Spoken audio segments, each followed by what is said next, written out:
Hello everyone. Before we get started on this week's episode, just a quick word that YouTube in all its infinite wisdom has decided that some of the Die Party games are now not suitable for advertising. It doesn't mean a whole lot for the content. I'm not going to censor the videos in any way, but if you'd like to lend your support so that Die Party can continue to grow, please check out the Patreon or subscribe on the Twitch channel. Enjoy the episode.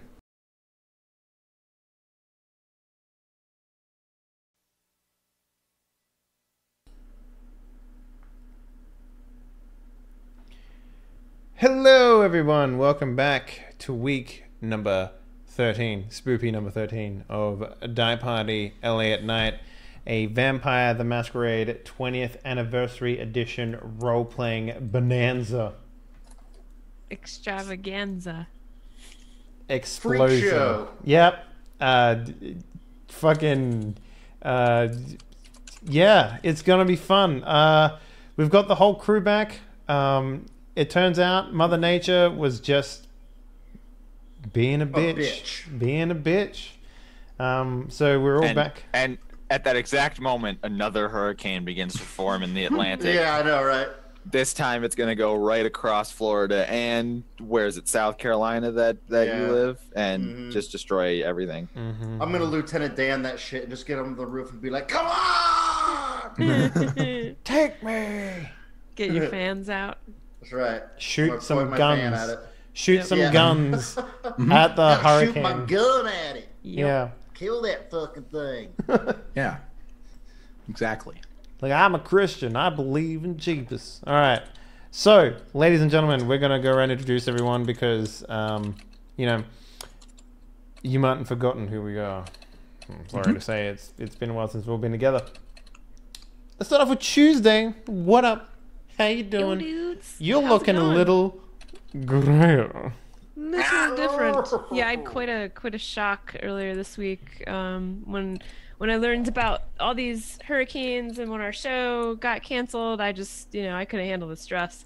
And this is what happens when you can't handle the stress. It has nothing to do with bleaching products. You go super anime. That's You how do. it works. Yeah. Yeah, it's like a coping mechanism, Tuesday is going to turn out to be my fraternal sister, mother, brother, and also the Demon Lord's key. That unlocks okay. the portal to the You heart brought of it the back. universe. If you just You left it get at the me. first one, I was just You like, get me. okay. I got a question for you, Tuesday, though. All right. Yes. You did it via a hairdresser, yeah? I did what? You got the hair color at a hairdresser's, at like a salon, yeah? No, I've done this enough times with enough coconut oil and the salon products that I know what I'm doing. I do not buy anything from a grocery store, and I wait a week between bleachings. So I'm Well, confident. I was. You might still be able to answer the question, but that moment when you walk into a hairdresser's and they're like, "So what can I do for you today?" and you're just like, "Yeah, just fuck my shit up." Like, is that something that like you happens? actually like ruin my hair. Or just use chemicals to burn the color out of my hair. So true story. The last time that I did go to a hairdresser for something like this, I was there for 7 hours. I would rather do this at home and be at home. For Oh 7 yeah, hours, so. watch TV. You don't have to fucking Yep. make awkward small talk. Yep, hang out with my cats. Yeah. Yeah. But I Yeah, mean, so- is that it's like a rite of passage for women, I think. Coloring your Yeah. hair that awkward conversation color that you have Yeah. to. It's like, yeah, I'm thinking like stupid blue. Like you got any stupid Yeah. blue back there? It's like I guess we could come up with something. Like maybe make it. Yes, we could try. And then you inevitably leave with a giant frown. So, Yep. yeah, I dodged that bullet this time. But other things I did this week, this past week rather, were stream. I am back to somewhat of a regular schedule. Nice. In addition Grey to Castle's 3D back up and shows. being built again. Yeah, Nice. stone by stone by stone. But I played some Baldur's Gate and some Divinity 2, and I'll be playing more of that coming up. All right, lizard, God, how is undead, or Divinity elf? 2? What did you pick? Good. Say again. Lizard, undead, or elf? Or dwarf? I really wanted to be undead, but I went with elf, and I don't regret it. Damn it. They're like cannibals or something in this world, right? Or some shit. I think I barely made it out of the tutorial. Yeah, I made it out of the tutorial and onto like Starter Island. All right. So I don't know much about how they regain health. I don't recall eating anything.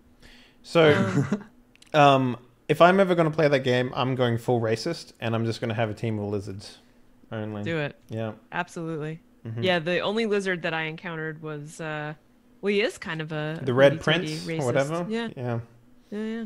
He's So, got What an is attitude. the GM mode? Like I hear all about it, but I had been lazy and So, Played story mode, so I'm not sure, but I guess that Yeah, one I'm of your curious about party that too. can. It sounds cool. So the Can lead GM the mode campaign. is like a there's two versions. You can make a campaign that someone can run through, like, and it's all like, here's the characters talking and stuff. Or you could just like set up a room and there's a dice roller in there, and you can spawn in enemies, and you can sort of control the GM controls the enemies, and the other people control single characters, much like a real D&D game, except fucking more complicated as it turns out. So, if you want to do that sort of stuff, you can.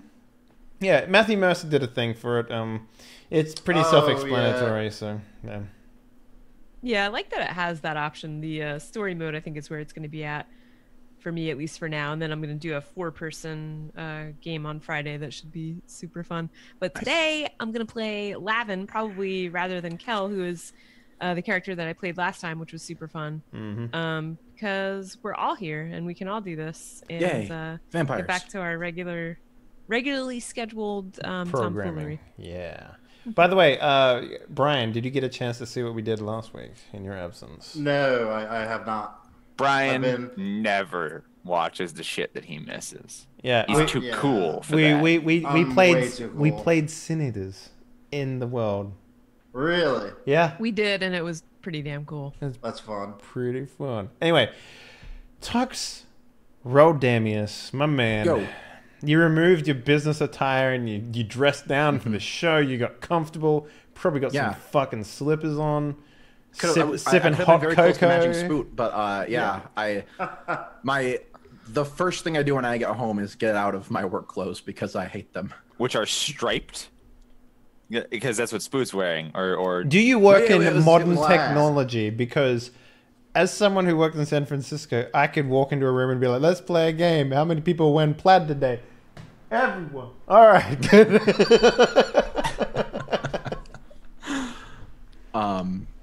Yeah, it's a lot of people there that look similar to me and are wearing similar clothes, and it's really bad. But yeah, I'm here and I'm ready to play role-playing games, which is something I enjoy far more than working. You should So, make it your full-time job like I've done. I would love to. I would absolutely love to. Yeah. But that's potentially down the road, if we can get things going. But yeah, for today, we're here. I'm really glad we're all back. Being a Sin Eater was interesting. The powers are weird, and we did weird stuff, but yeah, vampires. Let's vampire it up. Hell yeah. Last but not least, we have American Survivor, Lord Spooty. What up, sir? How you doing? Hello. It's gonna be back. Yeah. I was pissed off that I literally lost power at the very end of the storm was like over, and me and my girlfriend were sitting on the couch. I was like, fuck yeah, like we're talking about doing a short little episode, and then just Yeah, I'm gotta be sorry fucking about kidding that, me. by the way. Like, it doesn't happen often, but when I reschedule and then I'm just like, oh yeah, I get to sleep for 2 hours today. Whoops. shit, I forgot too because Wreckage pinged me, and I was like, oh shit, that's right, we fucking start early, and I was like, I got there and nothing. I was like, okay, and then the fucking power cut out, but power came back in Yarp. time for me to start playing the shit out of Destiny 2. Nice, dude. So you're not I'm jumping on the trying- PC train with everyone? I don't have a PC. So fuck 'em. Yeah. Fuck Yeah. it, man. I'll be on that PC train. Hell yeah, dude. But it's really fun. I mean, I'm sure it'll be a lot better on PC, but it's super fucking fun. The story is so much better than the first one. There's The actually a story? gameplay- Oh yeah. There's totally a story, and it's badass. The campaign is super fun to play. It has all the standard MMO type issues. Your inventory gets fucking full. The vault sucks. The perks for the exotic armor are shit. But they've been working on it, and hopefully by the time it gets to you PC players, it'll be all Thanks for Gravy train beta testing it sorted for out. us. Yeah, you're welcome. All right, I just need you. I need you to stop talking about video games for a sec, because I just realized Tuesday Gray's emoticons have the same hair color as she does right now. Yeah. Nice. I fucking asked that in they chat. do. I see it. That's great. Oh my god. How did your emoticon also dye its hair? I don't. That's movie magic. We don't Are you talk about changing that. it to full gray when you go full gray? Like, what's going on there? Like, That's Yeah? what she'll be, Tuesday Blonde. oh damn. Yeah. Nice. I Yeah. like it. Thanks, What? dude. I mean, like, okay, so myself, fucking Eric Vulgaris, some other dudes are all jumping on to Destiny. We're gonna fucking hit that shit so hard. It's gonna be good. So much fun. I haven't leveled up enough to play the raid yet, just because I have to work and girlfriend and all that. But I'm very, very close. I've got about, I think, 20 more power points. You know, they had like a light level in the first one. Now it's called power level because your light is gone. So I'm at power level like 236. And to do the raid, you got to be at a minimum of 260. So I'm getting Damn. close. Nice. I'm gonna send you something that I've been hanging on to, just for this occasion, my man. Oh. Here you go. Check that shit. So anyway, last but not least, we have our storyteller for the session and for all of our WOD-related activities, Dr. Wreckage. Hi. Gonna try and stall for time because Aracito isn't here yet. Well, dude, tell us about your life. What have you been doing? What have you been playing? I've seen that you have been playing a little bit of some video games. Yes, it's true. I have played video games. Which in the ones? Last week. What are you? Come on, fill us in. If you want to, if you want to waste time, this is how you fucking do it. Well, I beat XCOM 2. Converse. I beat XCOM 2, War of the Chosen. It's not worth it. Don't buy that DLC. Really? I heard it's awesome.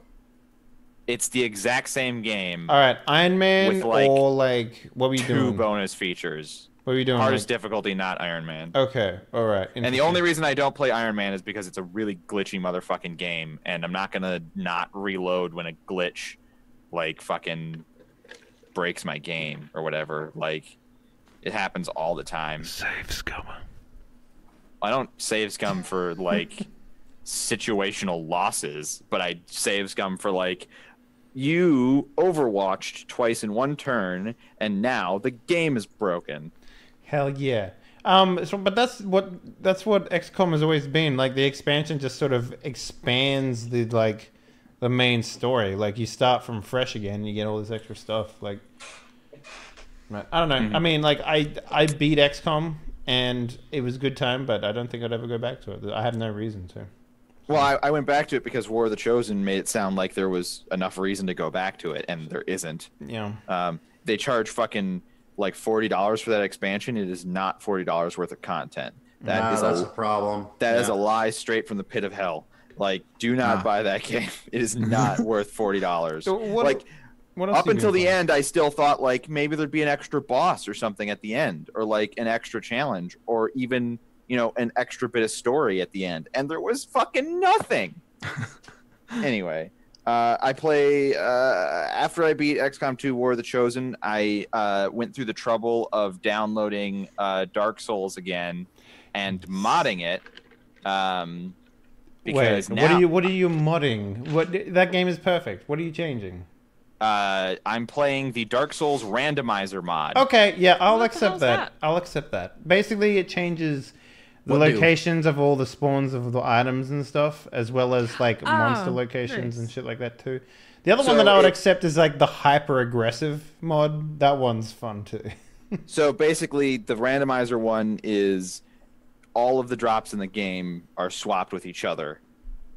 So you might like pick up the best weapon in the game as the very first thing, or you might pick up like a pile of dung and then have to punch your way through the first couple of enemies Oh, because you that's don't super have cool. anything. A key item still in the same spot. You can set it so key items are in the same spot, or you can set it so key items are in random locations but you can't get stuck, or you can set it so key items are completely random and you might get stuck. Oh, damn. Fuck that. I recently, you might actually enjoy this. I've recently discovered that there is a ROM hacking website that, you know, the original Legend of Zelda, the Super Nintendo one, not the fucking super old one, but like, you know, the one everyone. Link to the Past. Yeah. That has a randomizer that you can just go to a website and you can click randomize my shit fam, and it sends you a ROM and you play that ROM and all the items are a completely different spot. And I'm just like, Yeah, that sounds fun. Yeah. I like not in a base game, but I love random options for games. I love adding in gambling to games. Mm-hmm. You know, like I saw somebody get fucking Giant's Hammer as their first item in the Dark Souls randomizer. And for those of you who know Dark Souls, he dropped down on the Asylum demon, did a drop attack, and killed it in one hit. oh yeah. Nice. And I was like, that is the start of the game, so that's pretty fucking funny. Launch attack with giant weapon. You know what? I might actually, like, because I know that game like the back of my fucking hand. I might try and do that. Like, I can't imagine how hard that would be, randomizer plus trying to do a soul level 1 run, because like you just wouldn't get anywhere. Yeah, you never know though. You could get lucky. There's a race mode, Dave, so we could race. Oh, that'd be It amazing. randomizes With the That sounds seed. pretty fun. Yeah. It randomizes all the stuff, but both of you have the same seed, so Yeah. you like whoever like random items, but who wins, who beats the game first. The quickest I've beaten Dark Souls is 5 hours. That's So- disgusting. I mean, that's pretty fast. Yeah. That's disgustingly fast. Yeah. I'm So- terrible at video games, Takes so I've me never weeks. beaten it. Four Kings is always fucks my shit up though. Like that's the one boss I have problems with. But anyway, let's get this party started. Can we play? I've been hanging for this shit. I'm ready to go. we can't. Vampers. I mean, I've tried so hard to stall for Aerosaya to show up. I've messaged him. I've reminded him like he asked me to. He's just not. I guess he's just gonna miss this episode. It's fine, you know. Or maybe he'll come in a little later. It's okay. Yeah. Yeah, well, he's gonna miss the explosive opening where you all fucking die. Don't we die every day? No.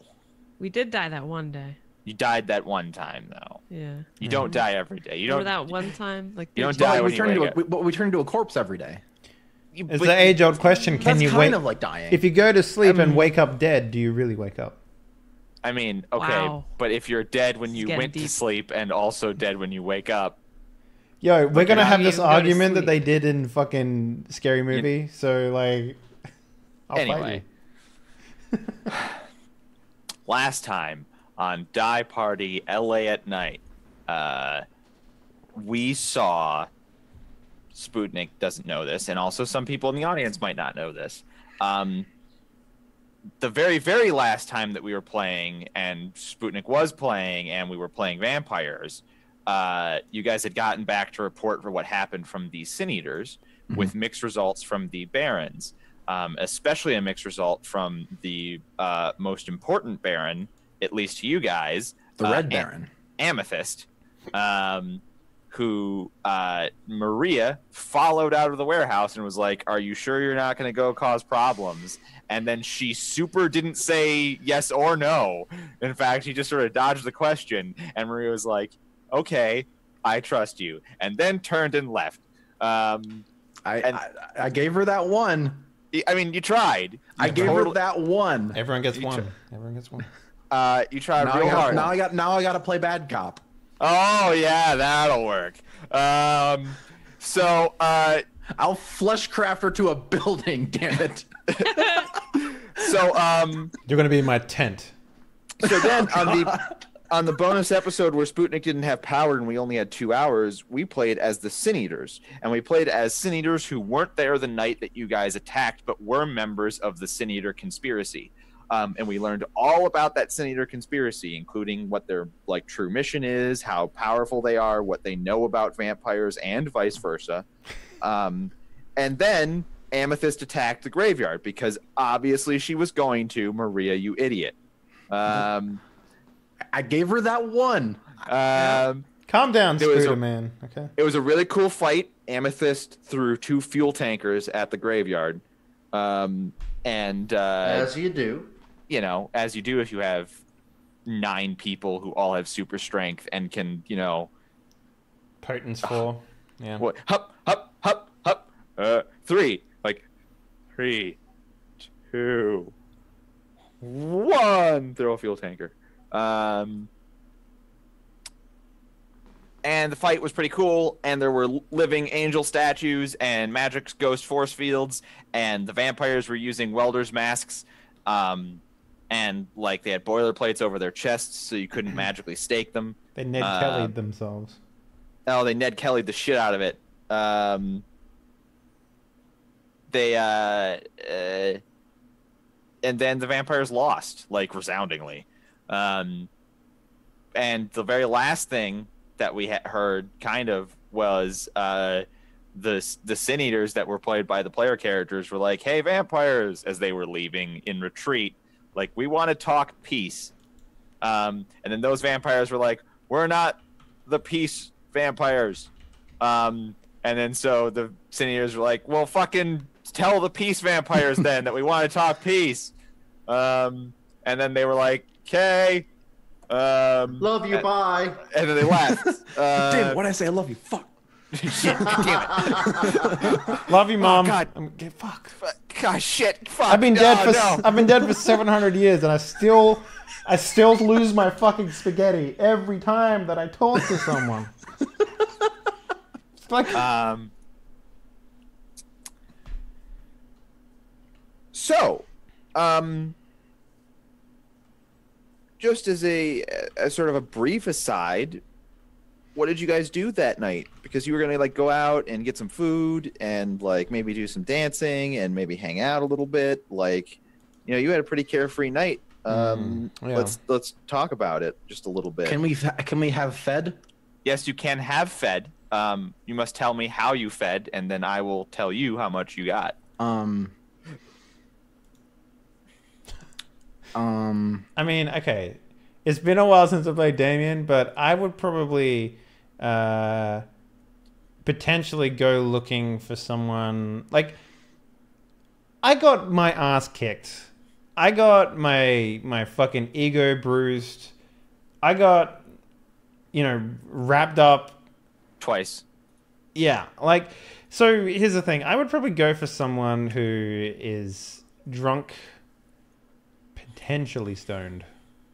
Oh, you want to get kind of I want to get original Damien shit-faced, if possible. all right. That's totally possible. You can absolutely have gotten shit-faced tonight, and if you do, you will get 5 blood points. Yeah. All right, sounds good to me. By the way, this GIF is how I feel the Sin Eaters were with the vampires in that scenario just now. Yeah.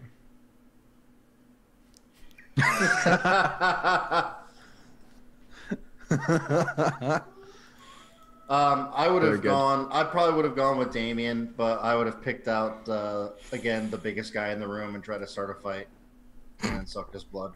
Oh my god, eventually you're just going to be like, you know what, I'm just, fuck it, man. Let's I haven't learned my lesson. It works every time. 60% of the time, it works. 100% of the time. That's right. Roll me a d10.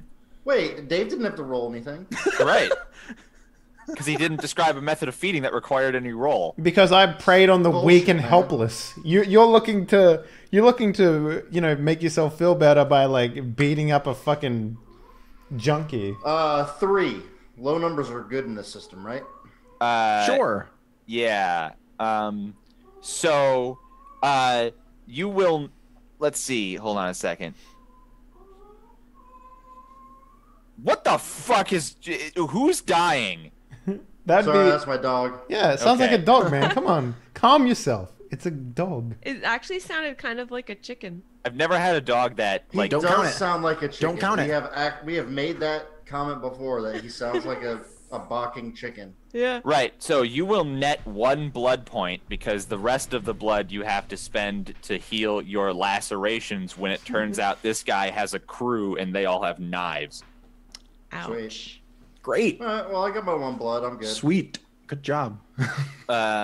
One blood man. It's good. Who else is gonna feed? I will. I think probably go with the classic. Find a club.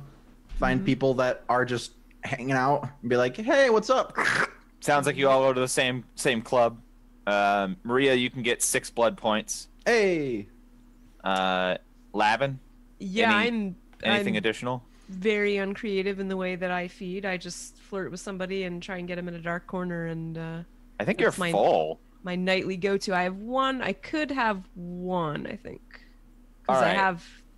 It's max of 14, right? 1, 2, 3, 4, Yes. 5, 6, 7, 1, So 2, I think 3. I'm Yeah, you could have missing- one more. Yeah. So I mean, you're full. You feel right up to the top. Top yourself off, and then maybe you dick around with feeding a little bit more and seeing what happens. And you can, and it still tastes good. It just goes away. Yeah, you don't get anything from it. And now that I have effectively killed time with fake gameplay, Aracito has shown up. Haha. We can begin the session proper. So like you said, we all die. Right. You wake up the next night, and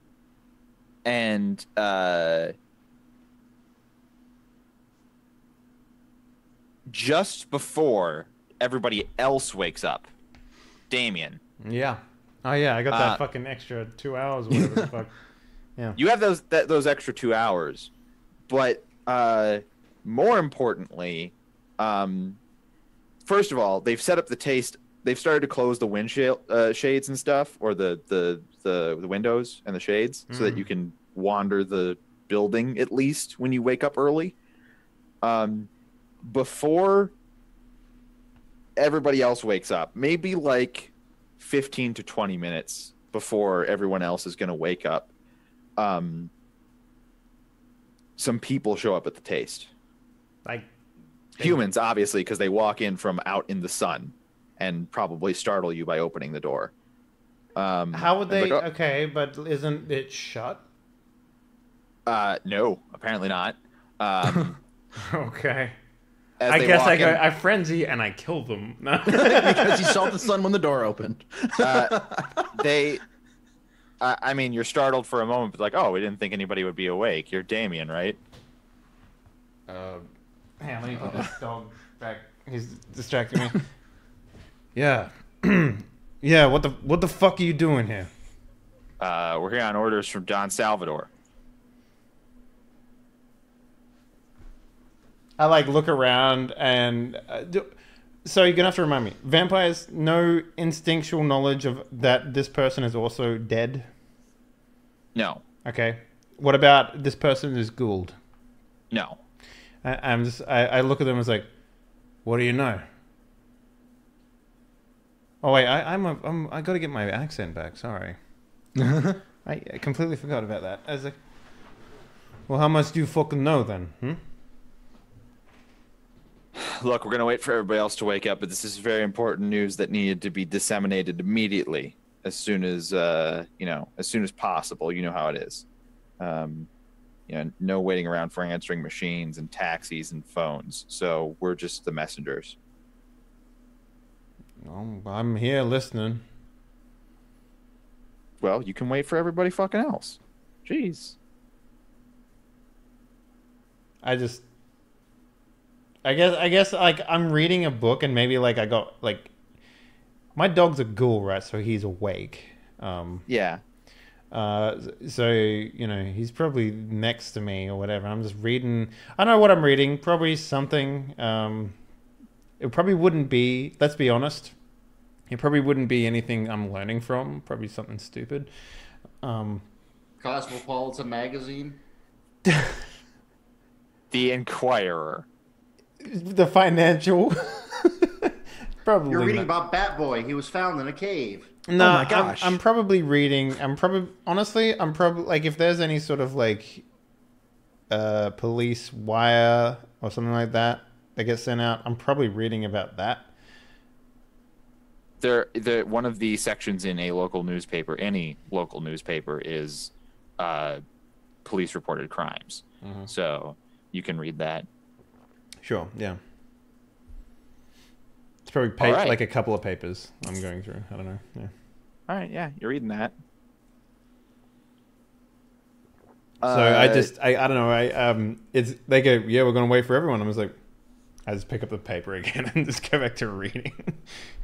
So in 15 to 20 minutes, everybody else wakes up, including Alexa and her husband.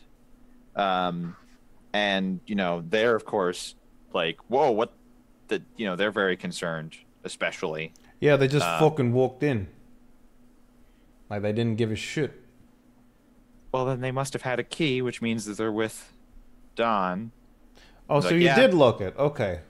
Good. Just making sure. Yeah, we're with Don. Is this everybody? He says, looking around. Wait, what's going on? Is Rodney here? Rodney's here.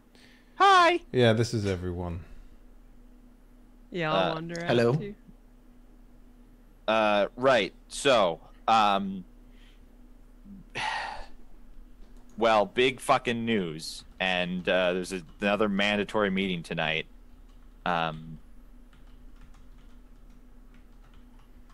Amethyst attacked some fucking wizards or some shit. I'm sitting there, I'm just like, I mean, that was fucking inevitable, right? I mean, we all know that, right?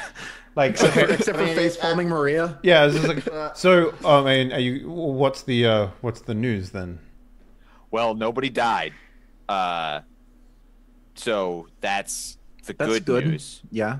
And that means that Amethyst isn't going to be, 6 feet under, deep in shit. But sounds good. Apparently the wizards completely kicked her ass. I mean, I could have fucking told you that shit. And the asses of her whole boys, despite them going full, balls to the wall. And they want, there's some sort of talk about the wizards want peace. Oh. That's what some of her boys, her boys came back and were like, they want to talk peace, before they recovered Amethyst. And then when she was conscious, of course, she was like, I'm not going to. Okay, look, the point is there's going to be a lot of shouting, and everybody needs to be there, especially you guys, since you know about the wizards. Okay. Yeah, they apparently drink blue ribbons, and I can't stand that shit. So I'm game too. You're mad at the wizards for their choice in alcohol? I mean, they're wizards, and they can choose to. On that shit? Exactly. Yes, exactly. Braden, my man. Hey, I'm cool. I'm hip. I understand what's going on. Sometimes. They can magically control stakes with their fucking mind, and they drink fucking piss. Doesn't that make you angry? Come on, that's got to make you fucking angry. Look, people enjoy what they enjoy. It doesn't really. We drink blood now. Okay, if you're gonna get drunk, are you gonna find someone who's drinking blue ribbon, or are you gonna find someone who's drinking like 100-year-old scotch? I don't. Taste is wasted on the living. No. Amen, sister. I still have Thanks, taste. honey. I'm still a human. Yeah, do you like blue ribbons then? Well, when I was Gould, they really hadn't figured out alcohol yet, and it was still pretty thin, so I'm used to the lighter drinks that aren't very tasty. I'm like yeah, I just turned back to Braden and I'm just like, can you believe these fucking guys? What is wrong with them? Drinking craft beer, goddammit. Should we head out? Yeah, there's no sense in delaying. We have a couple cars ready. We weren't sure exactly how many of you were going to be tucked in here tonight. So, yeah, let's just get going. By the way, is there any sort of monstrous change going in Gambit right now? Like you said, he gets less dog-like and more abyssal creature or something? over decades. Oh, decades. Okay, so it's not like after day 3, he's just like. No. He just becomes a hellhound. Yeah. He'll start to become like a hellhound, basically, as time goes on, and it'll also be largely influenced by your clan. So he'll become very Lasombra-y. So life and shadowy, I guess. Well, shadowy. So it'll be, yeah, he'll start to, like, one day eventually he'll start to not always show up on photographs and, you know, maybe not always reflect in the mirror. Yeah, No, this get in those dog selfies while you can. I mean, I can't take selfies anyways. Right, it'd be great. You can have a flying dog. Years before Photoshop, you can have a flying dog. Gambit the flying dog. I just imagine in like maybe 100 years or whatever, when kids are playing with this dog, because, you know, whatever reason that might happen, there's just going to be a photo of them being like rubbing this like invisible thing, being all happy and reacting to a dog that's not there. God, I need that photo. What is Damien's dog breed again? It was a lab, right? No, it's a brown golden retriever. Like Brown golden retriever. Yeah. Like the most. Don't you correct me, Richard. It's the world of darkness.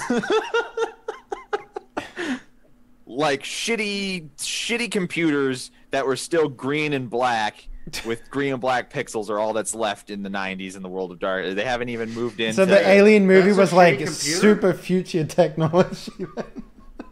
That's Yeah, what like- my computer's like now. like alien CRTs that only have the 2 colors and like maybe like 64 pixels. You get plasma burn from looking at the monitors too long. You're just like, Right. 80s future tech is the best future tech. Yeah. I'm getting like, I agree with that, but I'm getting sick of every game and like thing that comes out being like, this is the grimdark future of the 80s. I mean, But, there's a lot of The 80s of. is the best decade, but it's just got popular again. It'll go away. It's not gonna go away. Cyberpunk is still a game that's coming out in 2019, so you know. Anyway, so you guys Maybe get 2019. you guys are driven to a warehouse that is a different warehouse in a different industrial section than the last warehouse that you had your emergency meeting in last night. You know, there's some amount of effort being put into secrecy. While we're driving, would any one of the ghouls be weirded out if I asked them ghoul questions? Would any single one be okay? I mean, ask your questions. Like, which I questions guess are they? I'm like I think like it would initially be like, I heard. What was Prohibition I like? overheard you're a ghoul. Well, more like I think it's like I heard you're a ghoul. Like, while we're just driving, could you tell me how that works? Because I'm curious. Oh, young bloods, huh? Yeah. So basically, some vampire a long time ago started feeding me his blood, and it's awesome. And now I live forever and am always young and have superpowers as long as I keep getting vampire blood every month or so. Well, Okay. like just a little bit. Like, how much do you get? Well, so I, just like you, when I want to use my special powers, I have to spend the vampire blood in my body, but I can't get it directly from the source. I have to get it through a vampire. So You just It's get a- topped up, you know. it's enough to just give me a little bit every month to keep me a ghoul. But if he wants, you know, whoever my current master is, if he wants me to use powers on his jobs, he's going to have to give me more so that I have the blood to use. Is it a good relationship between you and whoever you're working for? Oh yeah, Okay. Good. Do you I mean, like- I get to live forever, and all I have to do is whatever he tells me. Interesting. Like his laundry. Sure. I like side eye Maria a little bit. I'm just like, Vampires don't make a lot of laundry, you know, because you don't have bodily oils anymore. I've been covered in blood plenty of times. Sure, I mean that happens, Yeah. but Where I my mean, shoulder where the thing made me bleed a whole bunch. can't really get blood out of clothes though. I'd mostly just burn it and get a new set. That's usually what happens. You know, I mean, that's I guess what you call laundry. I guess then. Did you And if this is too personal, obviously, Mhm. I'm sorry, but did you know when it like did they talk to you first and then like introduce you to the idea, or like was it kind of a surprise? No, you never do that.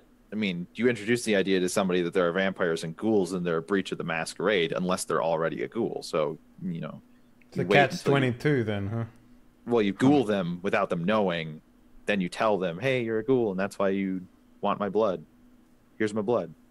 Huh. Okay. Isn't consent 9/10 of the law?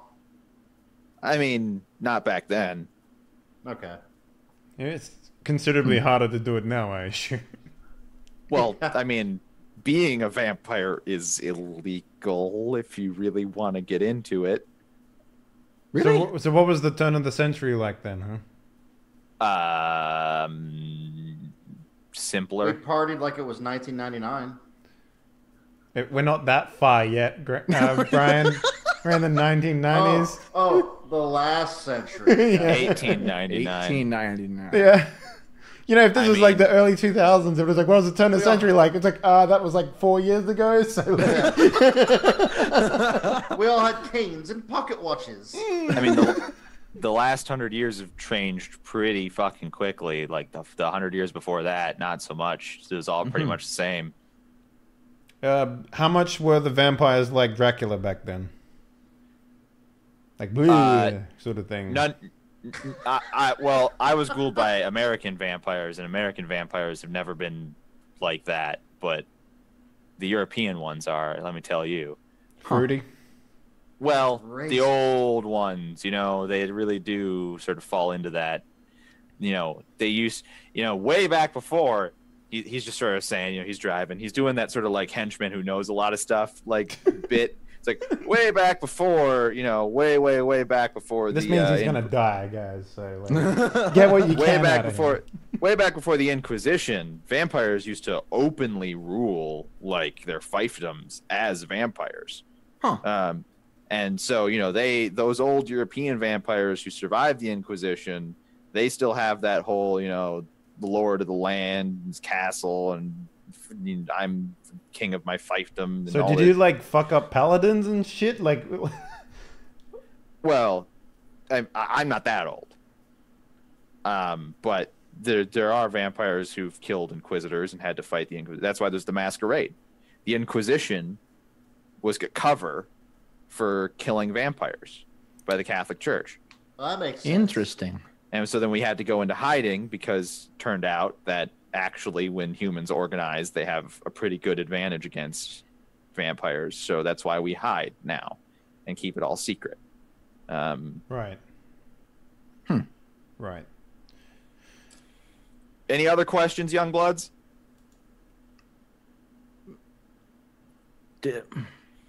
So does it feel like an addiction? You said you need blood. Is it like, Yeah. I mean, I never had a mortal addiction. So I can't really speak to that, but you know, with all these 12-step programs coming out these days and all the talk about what addiction is like on the news and the radio, and you know, the coke problem and the heroin problem, it sounds similar, except for they don't get superpowers and there's really no downside to being a ghoul. Like, You don't think they don't get superpowers? You've never done coke. you're right, I've haven't. seen a homeless guy once lift a car well and truly above his head. He was just happened to be under it when it came back down. So Did you ever consider that he wasn't on coke and was instead a vampire or ghoul? considering the car killed him, so maybe he was actually probably just a cokehead. Because I don't see a ghoul lifting a car above his head only for it to kill him. I Might have mean, been PCP. could happen. If you spend your last drop of blood on lifting the car in the first place, you know, it crushes down around you, you got nothing to heal. Ghouls aren't any tougher than any human. It's just that we can use the vampire blood in us to heal, just like a vampire can. So if we are out, if our masters abandon us, if we don't get handed off to a new vampire, then you get masterless ghouls, and they can be a huge problem. I've had to put down quite a few. do you go feral if you like don't have any blood after a long time? No, but you start aging back up to where you should be pretty quickly. Oh. So for me, it's quite a problem. And for other ghouls, they can, they have a little bit of leeway. But you see, there are some ghouls, and he sort of like stops because he's now like, he does that thing where he's like, I'm about to say stuff that I probably shouldn't say. And he sort of trails off. Shouldn't have said that. Yeah, you know what? Never mind. Take a lesson from me. You can just say whatever. It's fine.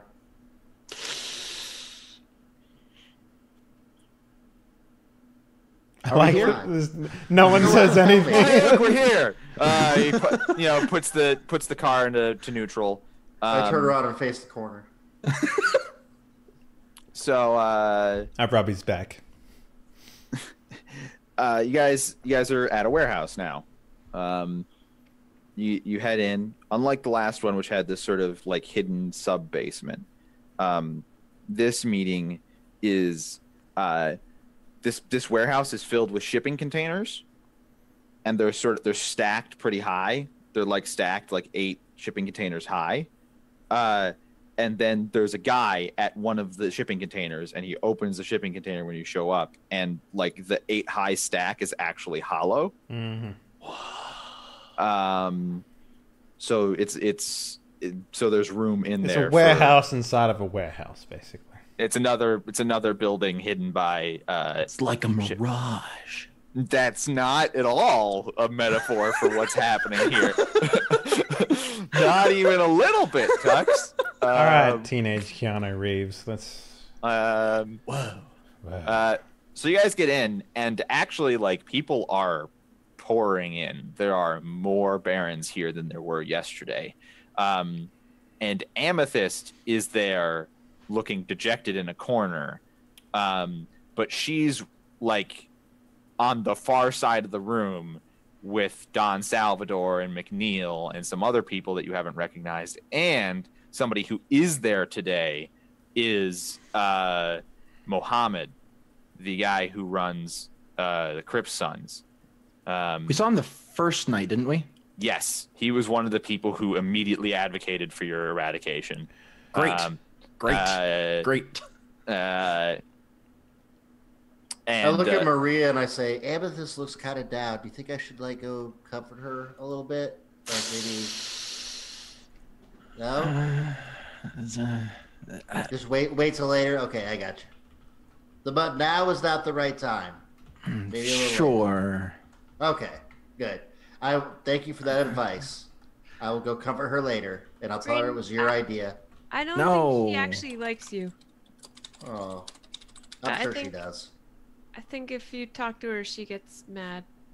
It's kind of that's more what I'm worried about. Oh, look, they have eternity to work it out. It's fine. Make some moves. Do they though? Rodney chimes in. Hey, I get a sense that everybody here is super bored. So maybe if you go up to Amethyst, we could get some blood sport. Oh yeah, see, like. Rage is the way that she shows that she cares for you, I think. No, it isn't. I don't think that's true. Well, if that's the case there, buddy, then I'm light years ahead of you.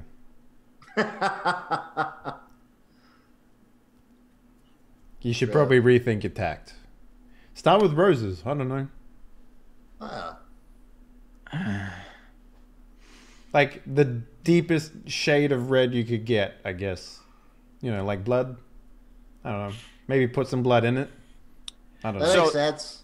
There's a table in here. It's a very long, large table.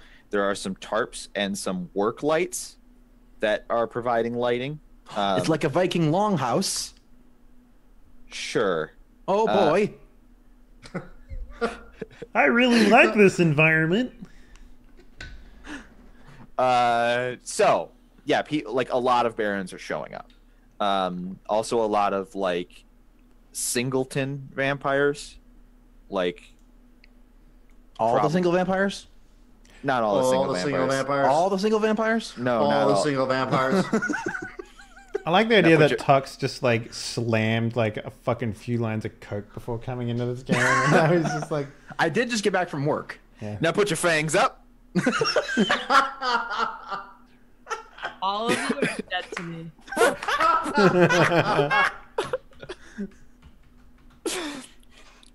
Oh shit, that was good.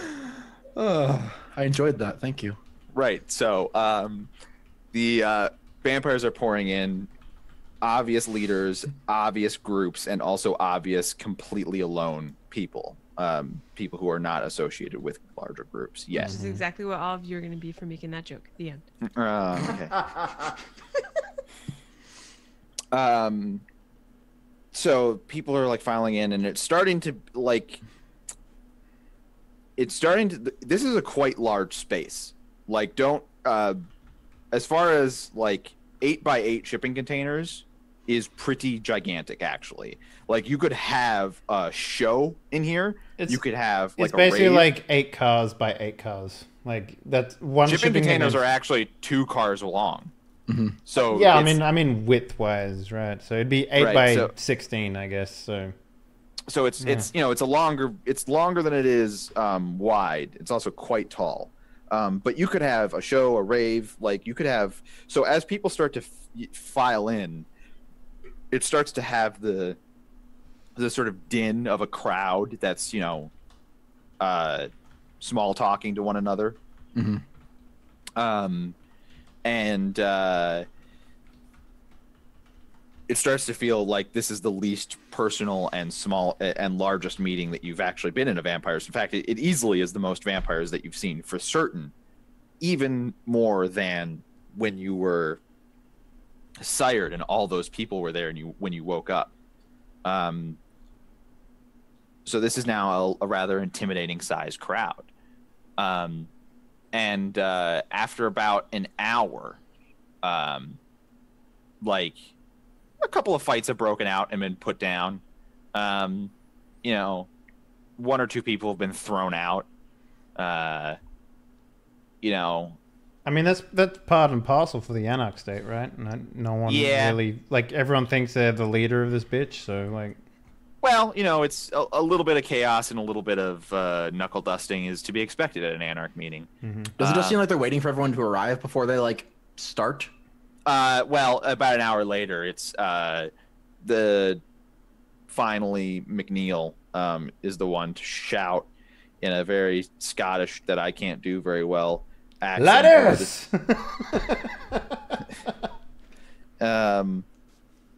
He shouts over the crowd and says, we're not expecting anyone else to come. This is it. It's time to call this meeting to order. And people start to file up to the table. And what you'll see is that barons will walk up to the table, and their coterie will be like behind them, one bit back. So, like, if you're not a baron, you're not at the table, which leaves a lot of space at the table. And then singleton vampires start coming in and filling in the table. So the only people who are subservient, or the only people who sort of don't sit at the table are people who say, I follow this person, who choose to follow somebody in this setup. And in that way, Alexa and her husband join Don, and they don't sit at the table themselves. Oh god, this is awkward. Where do we stand? I'm gonna go stand behind Don, like straight up. That's saying something though. Yeah, I mean, this that's is my demeanor, and I would like to get willpower back. So I'm playing to my demeanor. That's actually really fair. Okay, so Maria and you guys, maybe you guys are like, where do we stand? And Damien doesn't even take a moment to think. He goes and stands with Alexa and her husband behind Don. But that leaves you guys. Is there a place near the head of the table that isn't behind anyone where we can stand? No, you wouldn't be able to be at the head of the table without going behind McNeil or Don Salvador or Mohammed. So maybe like I'll sort of like kind of awkwardly go up to like one of the Singleton vampires and like put my hand on the backrest of the chair and be like, oh hey, and they look at me and I'm like, oh no, oh okay, and then like I'll just kind of like walk around like being weird and awkward. You can just sit at the table. There's still space. Oh, I sit at the table. Okay, so Brian is saying that he's not allegiant to anybody by doing that. I'm going over to stand by Dawn. Lavin puts herself behind Don. Are you sure Lavin would do that? I mean, so I used to exist off of my dad's money, right? Right. And he kind of stepped forward when we didn't have anywhere to go and didn't know what the hell we were doing. Oh. So I think he kind of a little bit replaces that for me, where it's like, all right, Sure. well, a dude is in Daddy charge done. now. It's just a different dude. All right. Yeah. Okay. So you got some daddy issues. Anyway. Wait, I'm sorry, Wreckage. Quick question: Is Amethyst sitting at the table or is she behind someone? She's sitting at the table. She's a baron. I go stand behind Amethyst. She won't let you, and they push you away. Like the rest of the group is like, "Fuck off." Okay, I go sit down at the table and I kind of like. Oh damn! Oh damn! Did you see the Gambit? Yep. No. That. No. Doggo. Oh damn! That's Big fucking. brother. Doggo. That's really cool. Oh shit, that's fucking cool. Big brother Edward. Oh, I love it. That's so good. That is exactly what it will eventually become too. yeah, that's amazing. That's so good. Sweet. Love it. Nice. So, Maria. Right. I mean, there are probably no consequences for just sitting down at the table without behind anyone. Right. I'm terrified. Am I allowed to stand behind Amethyst?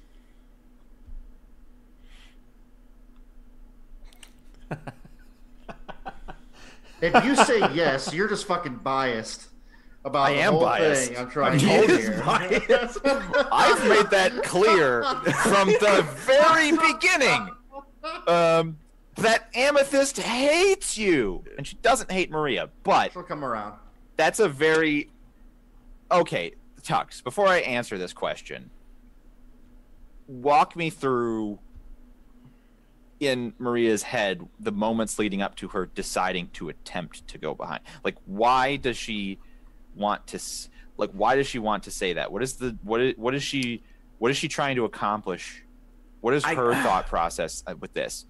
I guess we're definitely aware that like if we stand behind someone, we are showing that we are like allegiant to them, or like what you're saying is that they speak for you. You don't get to speak at the meeting. Like if you are behind a person, they do the talking, and you are like, because at Anarch meetings, everybody is allowed to have a voice and a vote. In LA specifically, there are so many hundreds of Anarchs that it would be impossible to have an Anarch meeting where literally everybody got to talk. So it's just sort of if you stand behind someone, you forsake your ability to talk in the meeting because you assume they will say what you would say. Okay. So I think that thought gets pushed away by me wanting to be like, okay, so she totally attacked the wizards last night. She seems okay, but I should probably make sure. So like, it's not so much I'm going like at least in Maria's head, it's not like Amethyst speaks for me. It's like I'm gonna wait here, and then once we're all finished, I can be like, hey, are you okay? What the hell happened? So you want to go behind her just to meet her afterwards? Kind of. You can sit at the table and still meet her afterwards. If that's the sole... Like, you could just sit near her at the table, too. I'm not trying to force you into any particular decision. I just want to make sure that... Because I'm not sure she's going to let you, but I don't even have to roll dice if you don't.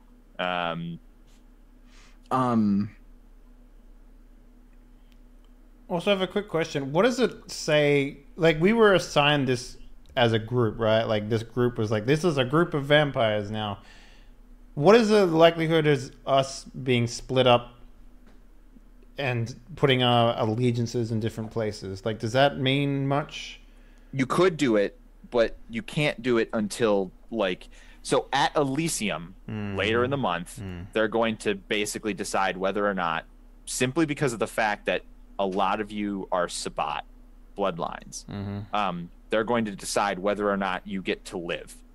And once they decide that, all bets are off. Like, if they say you guys get to live, then there are no more restrictions that they can place on you because you have all the rights of any other vampire at that point, which means you have the right to declare your allegiance. You can split up. You don't have to be a Kateri anymore at all. We're like on probation right now, and then at Elysium we'll be either killed or taken off probation. Right. Nice. Or put on double secret probation.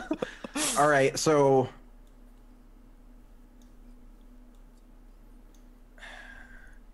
Yeah, I guess I will think about doing that, and then just be like, I'll just talk to her afterwards, and I'll just go find an empty seat. All right. So, Braden and Maria are saying that they are independent vampires with a voice, and Damien and Lavin are, it's not like this isn't a huge thing. This isn't a huge thing. It's just like, this is just the structure of the meeting. Yeah. Right? Sure. And some people are noting, hey, look, some of the new blood are with Don. Like, some people are noting that, but Right, it's definitely an appearance thing. It's not. Clementine will remember this. It's not nearly as important as that, because in Camarilla, this sort of thing would be. Like, Sure. This would be the sort of thing where everyone goes, and there's a shocked silence that falls over the court, and then also like 20 people will die tomorrow because of this. Like, and also a certain ending will be like locked and unlocked by this choice. But like, that's what it is in Camarilla. Right. This is more like a high school thing. Like, who are you sitting with at lunch? A little bit. Ride together, die together. If you sit with them, you got to beat with them. You know what I'm saying? Yeah. Everybody has a seat. Yep. Mohammed is the one to say, what the fuck is this about? And McNeil says, a lot of you have received briefings about these fucking wizards who've been causing trouble in Englewood. And there's like a murmur through the crowd. Murmur. 2 nights ago, some vampires, along with Amethyst, nearly died, but got away with their lives in the wizard hole. He's sort of like struggling to find the right words. We were gonna leave it at that and just stay away from them, because, as some of you may have heard, what they learned was that these wizards are territorial. They're just fighting and etc. To protect their territory. We were gonna put out a That's fucking incredible. we were gonna put out an APB. We were gonna put out the words. Aracito put a dog cone on the shadow dog. Really? For those of you, Oh god. Okay. not paying attention. I'll take a look. We were gonna put out word that Englewood was off limits, and we were gonna make sure that people stay away from it, just like the Hollywood Hills. Just another place where it's not worth it to go. And there's some murmurs that go through the crowd that are clearly disapproving, and other murmurs which are like, yeah, that makes sense. What the fuck is a wizard? Someone right next to Braden is like, what the fuck is a wizard? But these are not said out loud. These are not as if to interrupt and ask. These are just sort of commentary. But our dear friend Amethyst felt it was necessary to seek revenge on these wizards. And she threw 2 fuel tankers at their wizard hole And there are some people that are like, yeah, like awesome. Like, here. Like there's some fist bumping. And there is some like, yeah, there's like, it's like there isn't much negative approval that you hear in the audience. From that, there's a lot of positive approval. Like, yeah, go take it to him. Good job, Amethyst. Like, people are saying that, and like giving like nods of approval. And then McNeil's like, except she got her ass kicked. And Amethyst is unhappy at the sound of that. Her fists sort of clench, but she's also not making eye contact with anybody. She's looking down at the table. We didn't lose anybody, but it was a complete rout. And as far as those who were still conscious at the end of the fight can report, the wizards seemed unfazed by the attempt.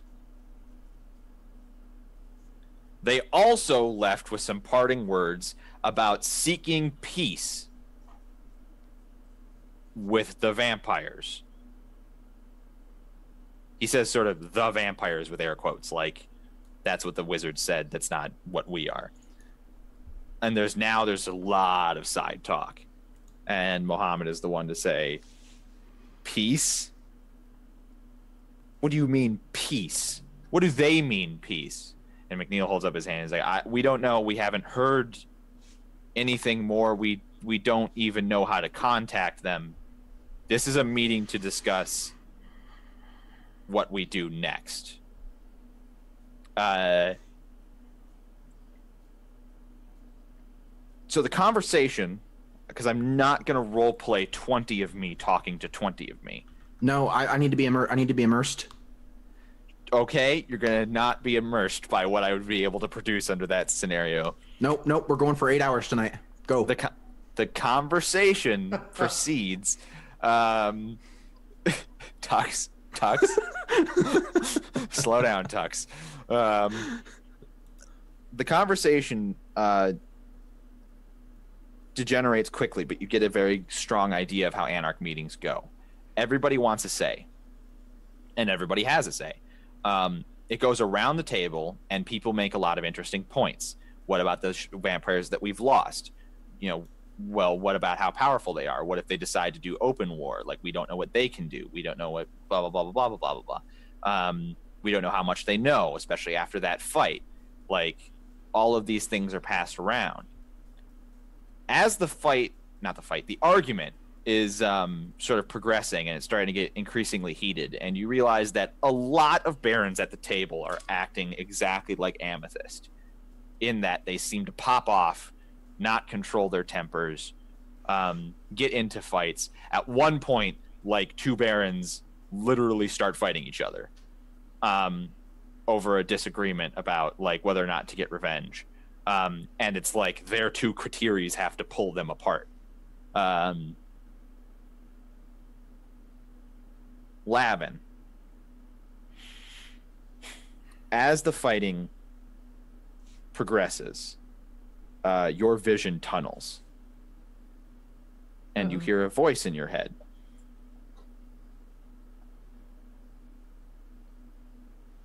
Hello, dear.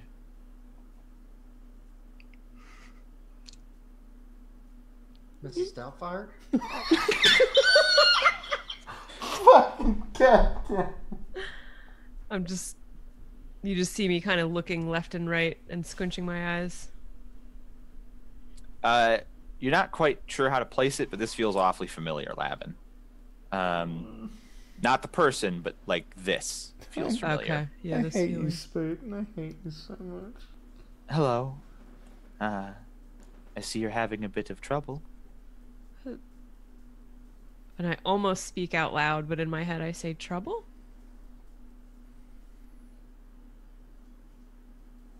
Dearie, this whole Anarch structure, they're not going to trust you.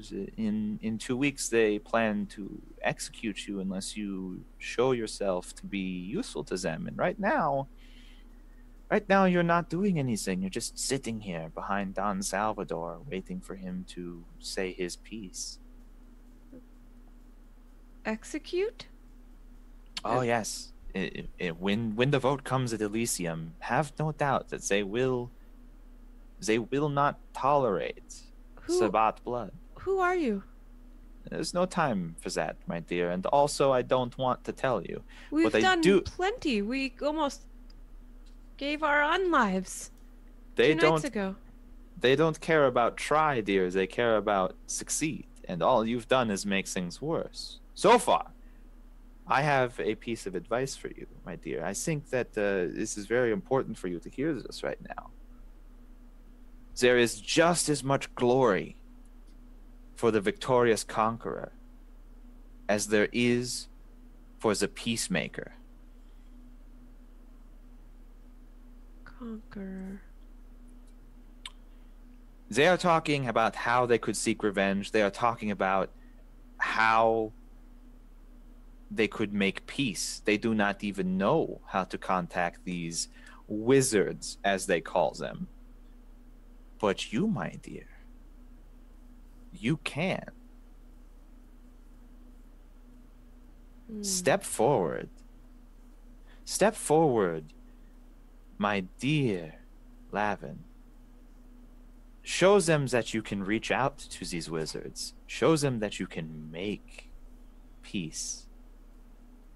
And you will stand out when it comes time for the vote. They will remember you as the peacemaker. They will remember that you did this.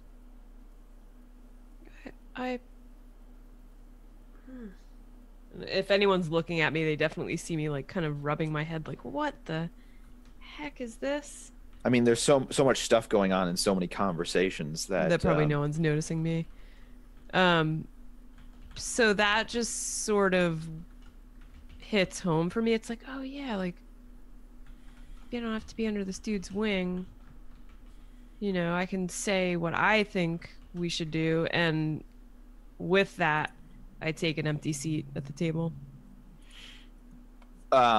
A couple, like, people are very busy arguing, which means they don't stop to like really appreciate that you've done this, which is probably a good thing, because it would actually be kind of disruptive if it was a quiet moment. Right. But before we head to the reactions for that, I think we're going to go to the top of our hour break. Give you a chance to think of what you might say now that you have a seat at the table.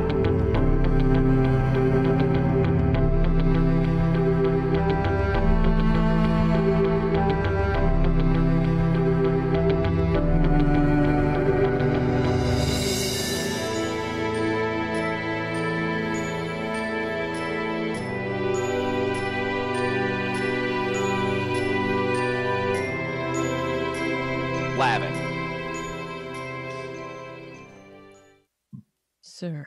You've had a voice in your head suggest that you should make a good impression by playing Peacemaker here. What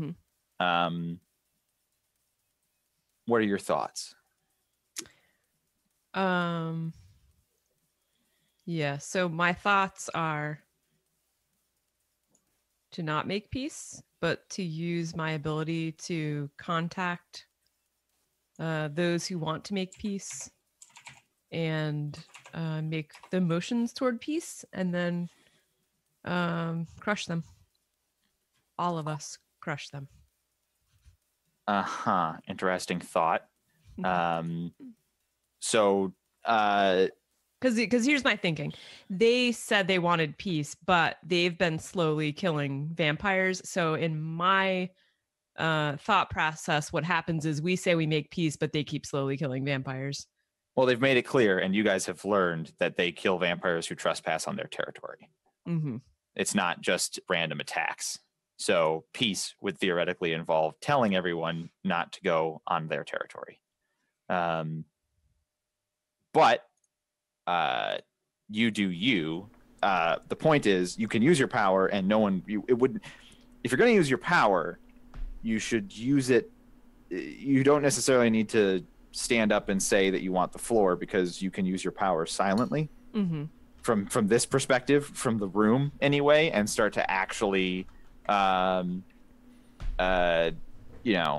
make progress, and then you could stand up and say something, or like, how do you want to do it? What do you want to do? Just before you do any of that, Wreckage, do we know that their pool was important to them? The one in the cave? No? Okay. Nope. You guys never learned that. The vampire side of this equation has learned nothing. We could probably assume something, but yeah, we don't know for sure. Like, it was a weird pool, so it's like, oh, this is weird, but it's definitely a weird pool. Yeah. Yeah, we don't actually know anything about it. Mm-hmm. So so I might have glossed over the detail where they wouldn't cause trouble if we didn't go on their territory.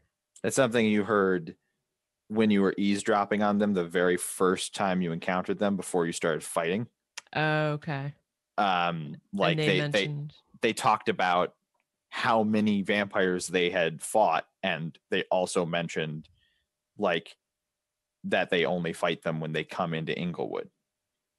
And they also mentioned that they have no idea how many vampires there are, and so they were sort of just reminiscing those sorts of things. Gotcha. And you heard all of that, and now they're like, we want peace instead of war.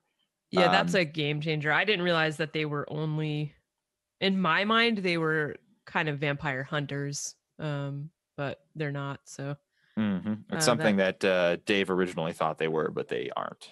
Gotcha. Yeah, I think that stuck with me, and I was like, oh, they're just out to fuck us up no matter what. But given that they're not, and they're their own special form of a creature, yeah, that's kind of information. So at this point, I would not take the floor, but silently contact probably the first one of them who was like, how about peace? And I don't remember that person's name, but nobody in your encounter suggested peace because you guys literally had the drop on them and tried to kill them. That was my Sunita character that offered the olive branch. He offered peace to oh, got you. Yeah. But the option you do have is that during your fight, it was clear that one of them was the leader. Right. So you could contact the blonde-haired girl that was the leader. Mm-hmm. The ex-military seeming one. Yep. Kristen, or what was her? Amanda. Yeah. So I'll do that and see if she can hear me. All right. So what do you say? Because you just projected. Her, you just project words to somebody, right, so and they don't get to respond. Yeah. So you have to think very carefully about the sort of thing you're going to say. Right.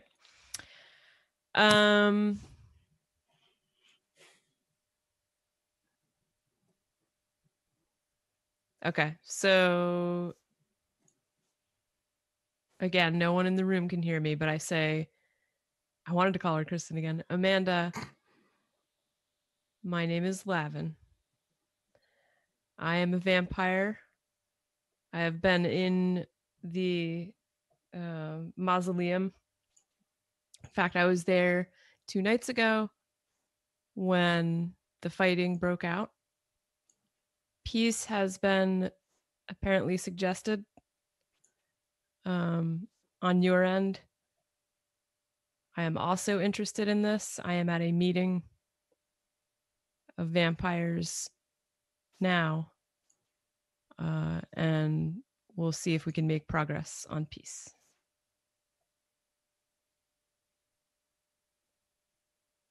I don't know if I should give her a way to contact me or something, because I can't tell them where. Maybe just a suggestion. Maybe there is a payphone somewhere that has a dial 2 number that you can use. Just a suggestion. Yeah, I may have to contact her again with that, because I don't think I would have thought of that. I'd probably ask you guys, like, oh, so I did this thing. Well, I think you'll probably sit in silence for a minute before you realize that. I have a question about Lavin. Mm-hmm. I mean, does she carry a purse now that she's a vampire? Does she carry? She probably has a tiny backpack on her back, like a club kid backpack. Like, the thing about vampires is they still need to apply makeup if they want to have makeup on. Mm-hmm. Makeup doesn't also magically stay forever. Tattoo makeup does. Well, sure, you could get tattooed makeup on if you really want to hedge your bets on the fashion of the 1980s or something. That'll never go out of style for sure. History repeats. History repeats. She has one of those small, like, center of the back. I can just peel the tattoo off. Yeah, that's how it works. It's fine. You can. Mm-hmm. So you've got like a small backpack. Yeah. Does it have the facilities for cosmetics? Oh, are you kidding? I'm a club kid. Yes. It's right next to the LSD pocket. Come on. And entertainer. Yeah, I've got drugs, makeup, bubblegum, you name it. Flare gun. There's a rattling in your backpack. Fucking got me at Glow fucking, stick. got me a bubble gun. Like fucking goddamn it. I kind of just reach around to my back and feel my back. There's a rattling in your backpack. I'm gonna pull my backpack. I'm gonna look around the room. It's a stick. Look around the room and Good, right in your head. pull my backpack into my lap and not like pull stuff out or put my hand in there, but peek my head in. Your compact mirror is rattling. Oh, fucking, I love Synodies, man. I love them. I grab this. Oh, my God. And I'm looking left and I'm looking right and I'm definitely looking a little confused and I pop it open. Industrial. Oh, yeah.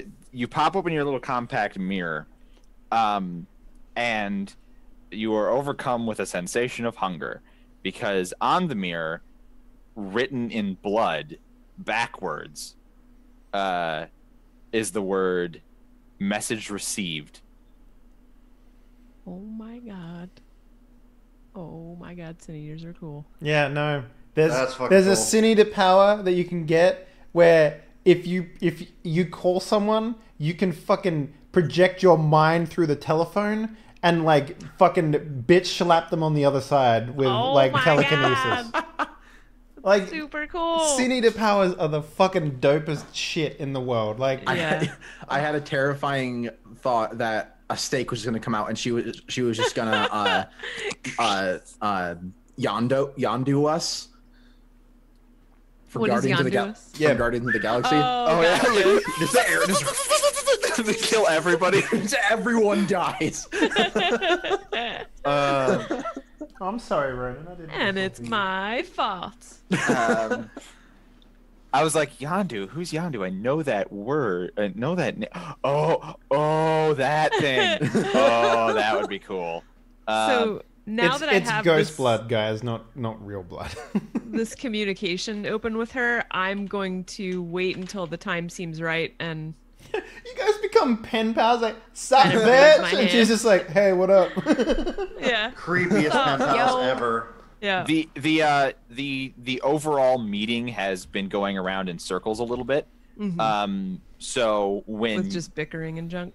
well, yeah, they're sort of caught in the loop of, this means war. Also, they kicked our asses. Also, we don't know how to fight them. Also, we should do peace. Also, we don't know how to do peace. Well, then this means war. If that's going on and it's just kind of a mess, I would speak up and say, I would like to say something. A couple of people who have been demanding too much spotlight. We're in the middle of arguing at this moment. And they stop talking. And Mohammed is the one that is about to be like, you can't. And then McNeil. Good old McNeil. McNeil puts a hand on his shoulder and says, we're Anarchs. Everybody has a chance to speak. Lavin, you're new, but you experienced these wizards firsthand. What do you have to say? I was there and I have to admit that they're powerful. These creatures are powerful, and they know things about us and have capabilities that I think would surprise some people here. For those of you who are unaware, one of their capabilities is should they get their hands on the blood of a vampire, they can make, for lack of a better term, homing stakes that can then locate the vampire and stake them on the spot. That alone... it goes deeper than that, yeah. actually. It's actually bloodline blood. Clan specific, right. Mm-hmm. So it doesn't have to be that vampire's blood.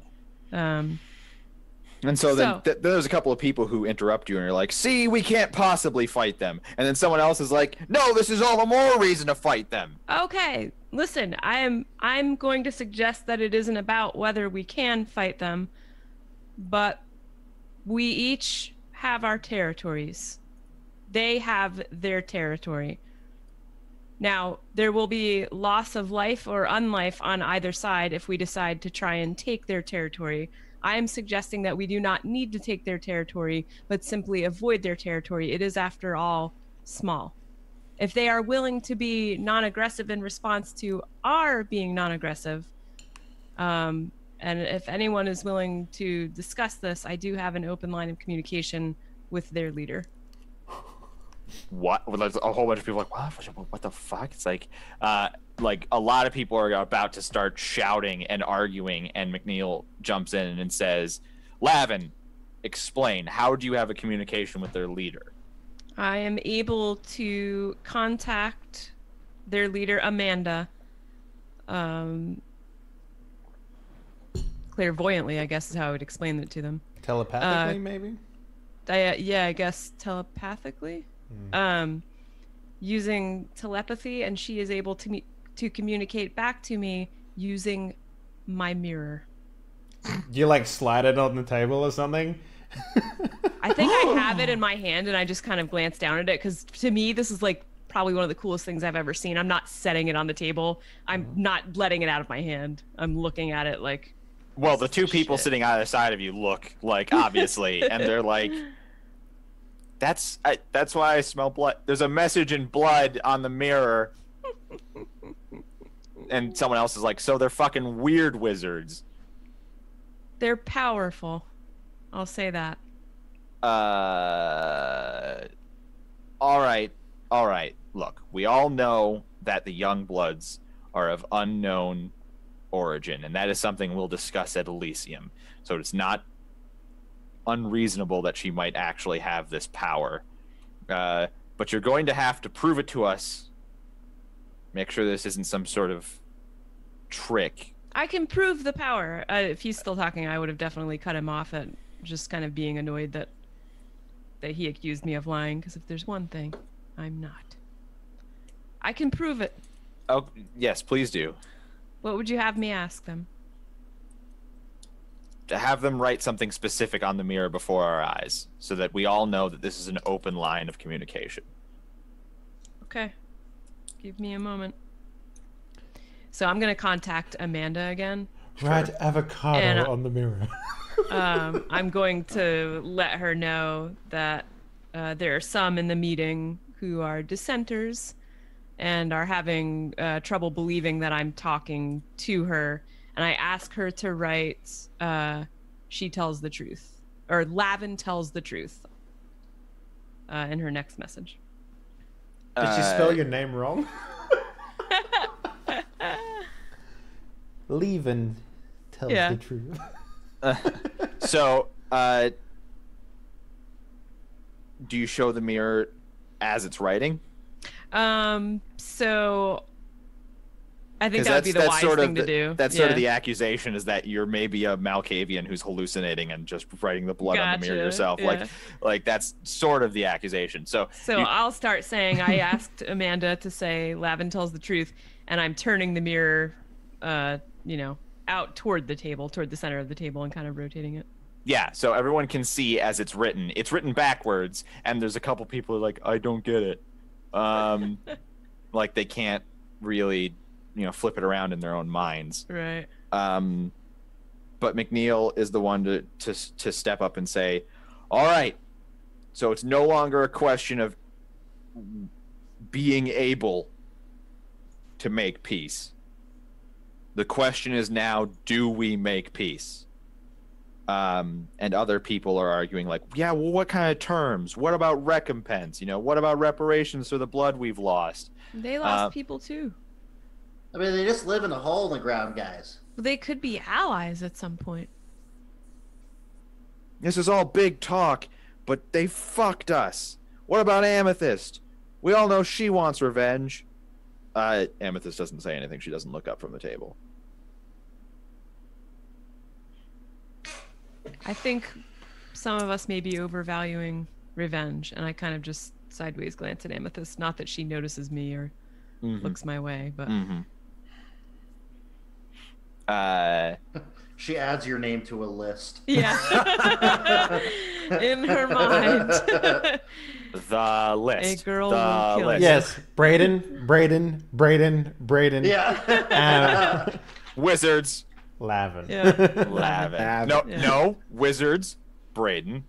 Lavin. And maybe Damien. No, Damien's way up there on the list, but is crossed out. Yeah. Oh, yeah. Like, She already wrecked him. Muffins delivered. Yeah. So, there's an argument through the Rave, basically, that is about whether or not, now that there's the possibility of peace, that's the option that the Barons are going to go for as a unit. They seem fairly split on the issue, and it's pretty clear why they're split. It seems a non-zero number of them are like Amethyst in that most of them appear to be Brujas. And so the idea of peace,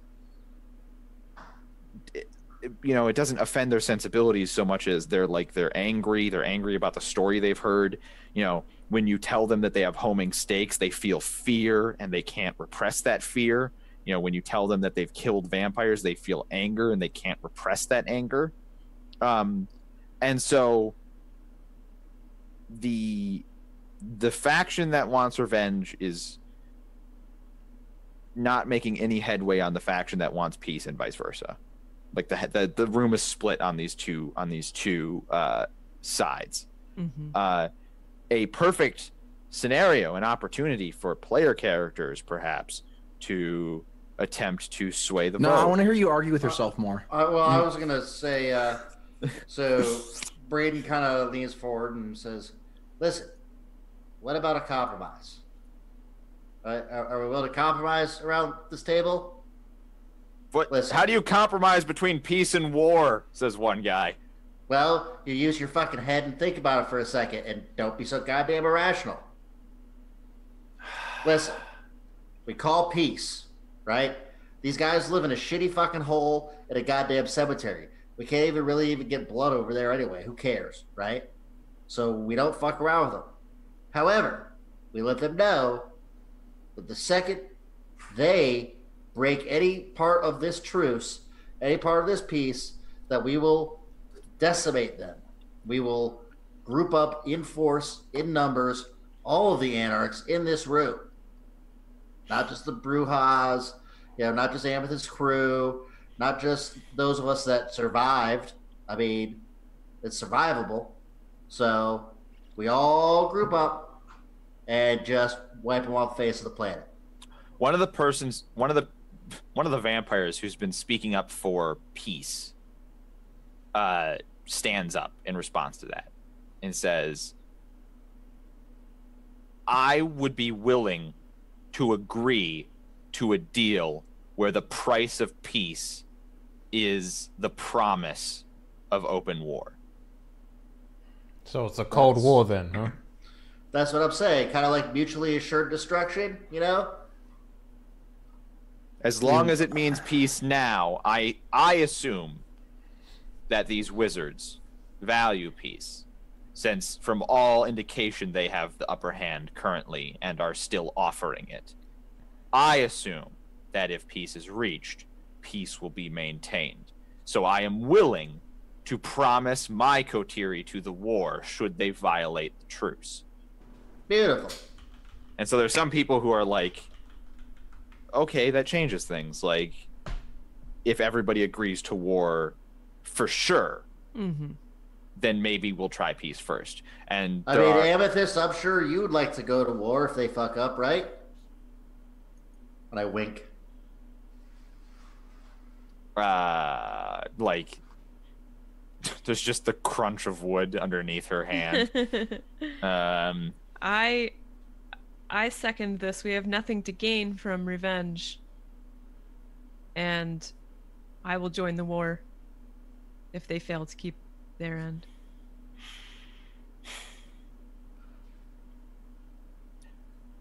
All right.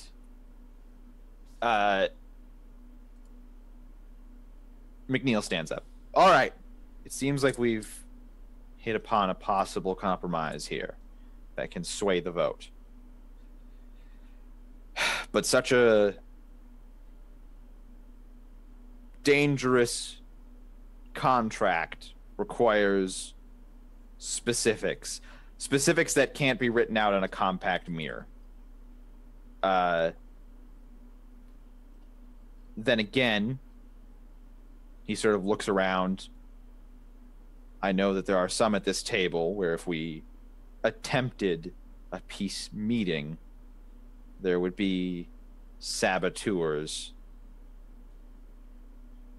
Rather than put people in the precarious position where they were to betray the Anarch way of life, I will avoid that entirely. Instead, he like waves in, and some ghouls are carrying in a very long something carried that's been tarped.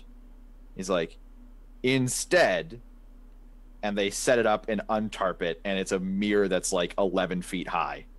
Nice. Instead, I've acquired a larger mirror so that communication could be more than 150 characters at a time.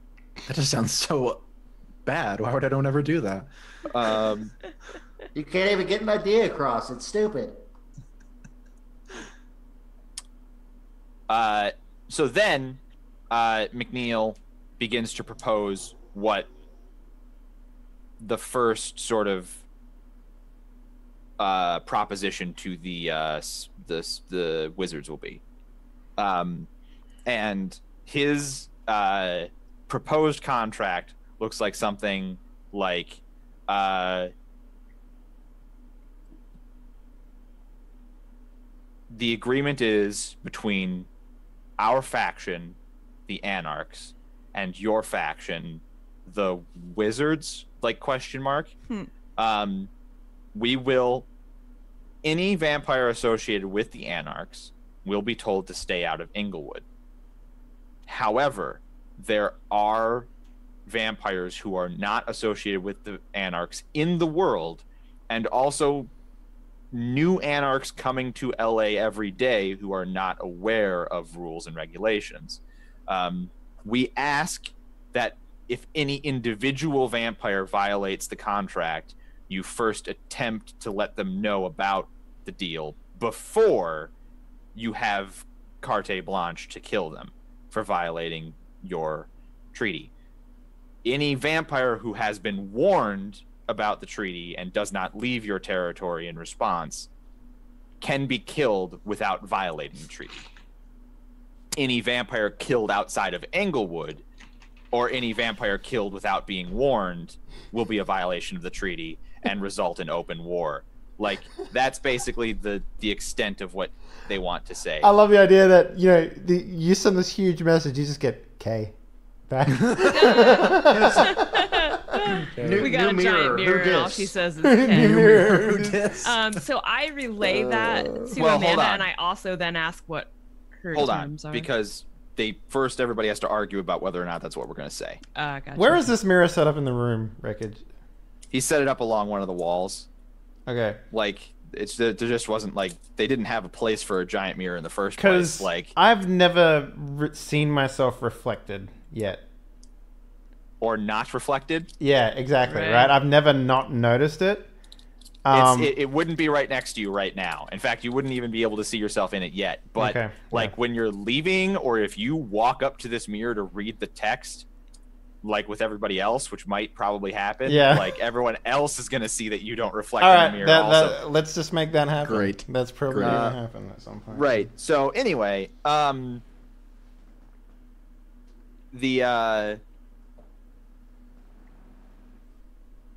it was the only person that's been warned to keep their powers secret is Maria too. So you don't even know. I don't even know that I don't reflect, right? So, You haven't even asked anybody, like, are the people with shadow powers bad guys? Like, you haven't even said anything. No, I haven't. So this I've been is told I'm a terrible person. nobody can stop you, is the point. So people argue about the specifics of this treaty. Really what I want to do is there anything that any player character wants to make sure is in the first proposal to the wizards? Any addendum specifically, or slight alteration of language?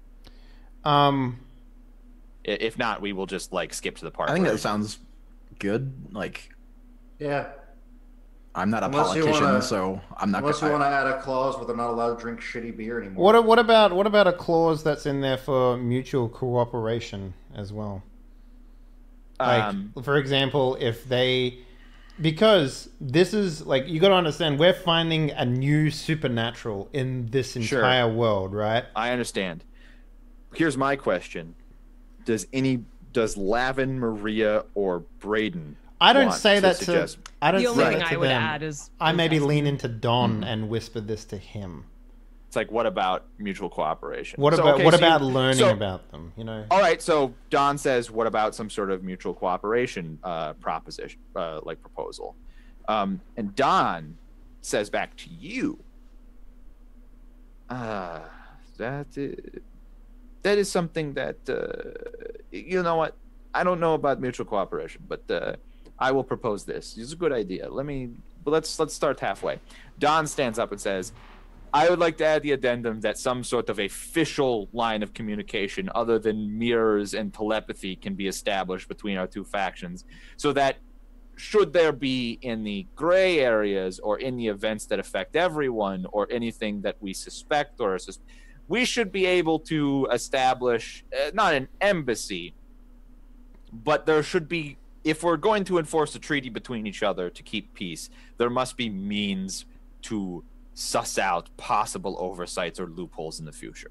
Switzerland. And yeah, there must be a Switzerland. There must be some kind of official communication lines.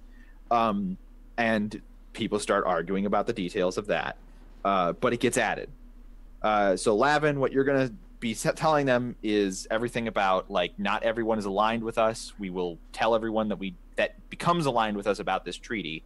But you should warn individuals that may enter your thing before killing them. If they don't listen to the warning, then you can kill them. There will be no grievances. And then also we need to establish some sort of communication that isn't mirrors and telepathy and etc. Right. So before I send the communication, I'll ask, does anyone have a suggestion for a better form of communication that I can add? Let to us this? see what they say back about that. Maybe they have more magic shit. Sure. Maybe So we I'm can gonna get a add magic that, telephone. To the end of my message to her, and I'm basically good. It's just going to be verbatim what McNeil said to Amanda. But with a little bit more likes in there, like you know, like This is There- how it should be. There's a brief thing. lull in the meeting as you have sent the message and nothing is showing up on the mirror yet, because the presumption of everybody, nobody's suspicious or anything. They just assume that, oh yeah, the Sin Eaters are now taking their time to do a response.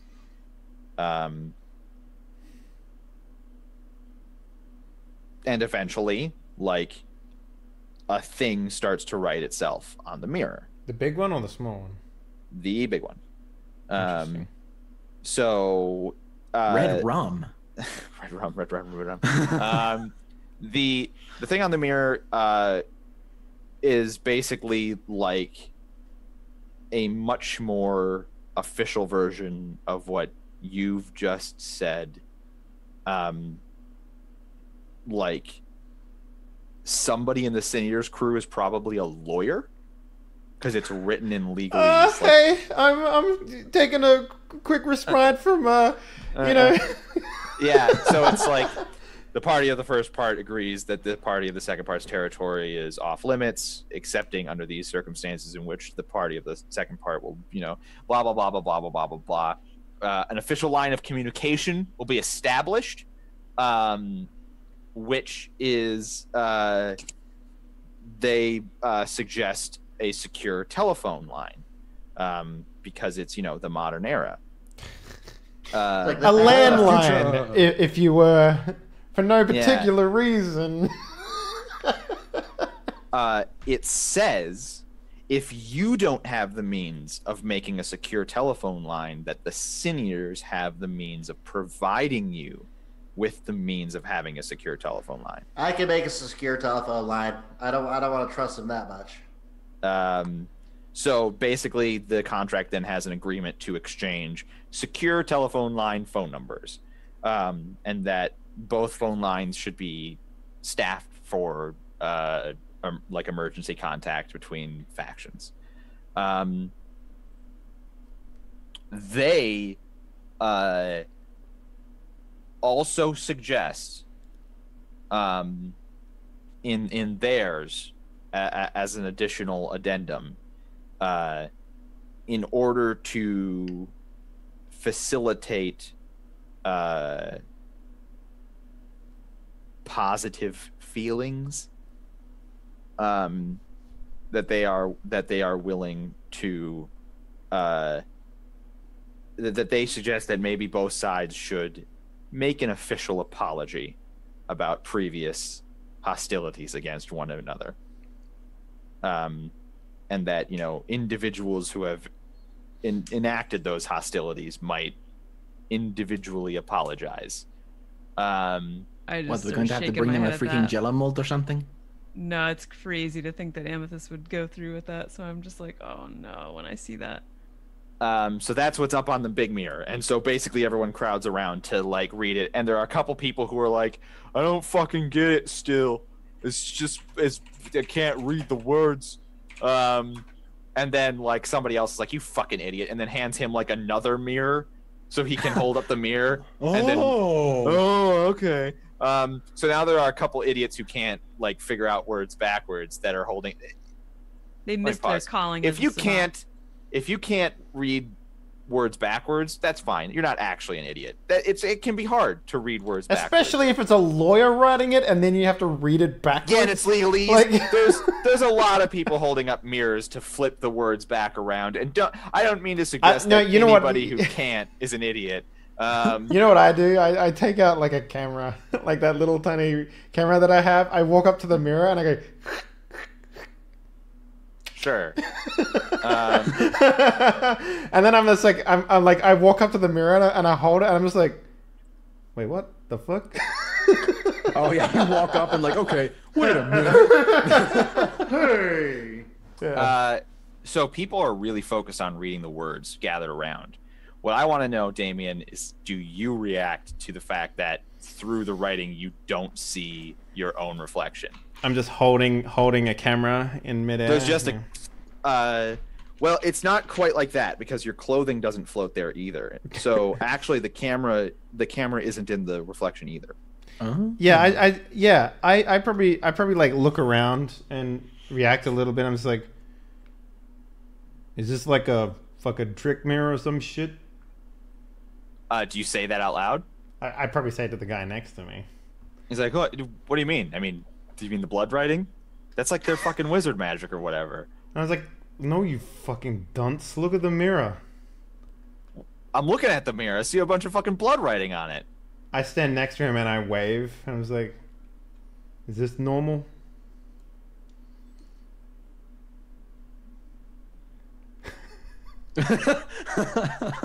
Wait a minute. Hey, this guy doesn't have a reflection. He says out loud. Like, what the fuck is? He's a witch. What? This guy doesn't have a reflection. I thought that was just in like movies and shit. And then a bunch of people stop and are like, what? And they all look and they see you standing there, like not reflecting in the mirror. Yeah. Like there's an obvious gap in the crowd, right? Because all of the crowd reflects in the mirror except for the one spot where Damien is standing. Yeah. Like a reverse Where's Waldo? If I put the camera on the ground, does it just appear in the mirror? Yes. Like if you stop like interacting with it. Yeah. If you stop. And actually another thing that happens is if you like if it has a strap and you hold it by the strap out, then it'll float there. But like if it's in your core and like something you're interacting with, it disappears just like your clothing. So at first a couple people are like, oh, what the, and then somebody somewhere shouts, he's a La Sombra! And we're gonna go to our hour break. Yay! Oh shit! It was bound to happen, especially if you're using a mirror to fucking send text messages. You know, like I don't know. That's too much of an opportunity for me to cause some wreckage. You know what I'm saying?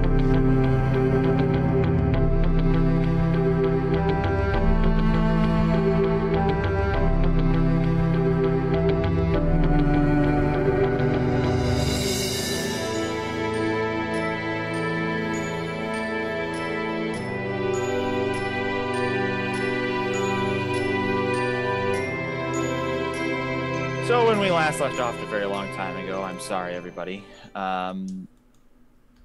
we were all enthralled by the shock that the crowd has learned that Damien is a La Sombra. Or at least someone has shouted, La Sombra! And a lot of the fallout is now people like talking amongst themselves, what the fuck's a La Sombra? And then a couple of people are like, they're fucking Sabat. And like a riot begins, not a full riot, trouble begins to brew as some people are like asking questions, and the circle around Damien is ever widening as people step away from him, and other people start stepping towards the interior of that circle to be close to him, and are maybe brandishing like brass knuckles or something. Like, you know, like it's starting to look like a fight is going to happen. And McNeil starts shouting like, we knew that the young bloods might be Sabat. Let's save this conversation for Elysium, but it's being drowned out by, you know, the ensuing chaos. And as people start to shuffle around and move and get all riled up, like the two ghouls who brought in the mirror are like desperately holding the mirror, which keeps getting bumped and jostled so like it doesn't fall and shatter and I don't know, unleash a Sin Eater's demon or something. Yeah. How are people reacting in the party? I mean, I take a defensive stand. Like the moment people start coming at me, I'm just like, oh, okay. Yeah, I think I'm trying to move in front of Damien and then like trying to like call, like kind of like same thing as McNeil's doing, like, hey, like calm down. He's not going to attack anybody. It's just a thing. Like, we're all here trying to figure this out. Like, oh god, here we fucking go again. Lavin, what are you doing? Opening up the thing so I can see my my skills here. Melpomene specifically. Like, oh, say, yeah, you have the thing. The Melpomene spell that like, can make a calm crowd. People down. Yeah. Yeah, like the magic singing spell that Melpomene has that maybe you could use in a situation like a birthing riot. Yeah. You should get Like, celerity, maybe that skill. Maria, so you can just like around everyone and tie their like kneecaps together. Like tying their shoelaces together, but instead I tie their knees together. Yeah. It'd be like a fucked up like human doll, like paper doll, when you like cut the paper and just go and they're all attached to one another. Yeah. Oh God. So,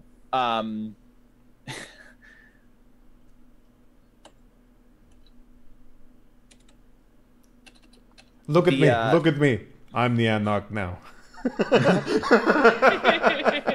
what? No, I'm Does not. that? You haven't seen? Okay, it doesn't matter. No, I've seen and I've heard that meme too.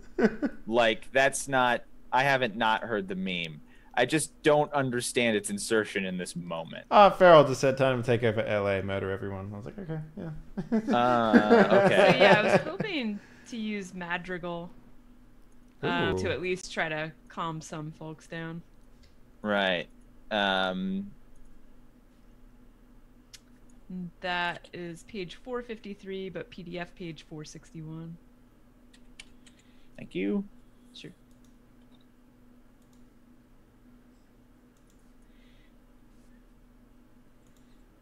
Right. That is.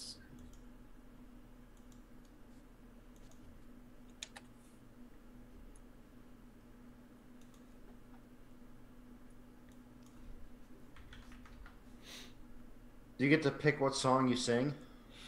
Daughters of Cacophony can tap into music's power, forcing listeners to feel whatever they wish. The emotion becomes so powerful the listeners must act, though what a listener does isn't something the siren can directly control. The player rolls Charisma plus Performance, difficulty 7. Each success instills the chosen emotion in a fifth of the kindred's audience. So 5 successes is everybody. Gotcha. The storyteller decides precisely which members of the audience are affected. Characters may resist this power for the duration of the scene with the expenditure of a willpower point, blah, blah, blah, blah, blah, blah, blah. Standard mind control resistment rules. The song the vampire must sing must also reflect the emotion she wishes to engender, so you can't sing screech metal Right. and get them to calm down. Totally. Right. So, yes. If you're happy and you know it, clap your hands. Everyone just starts clapping robotically like...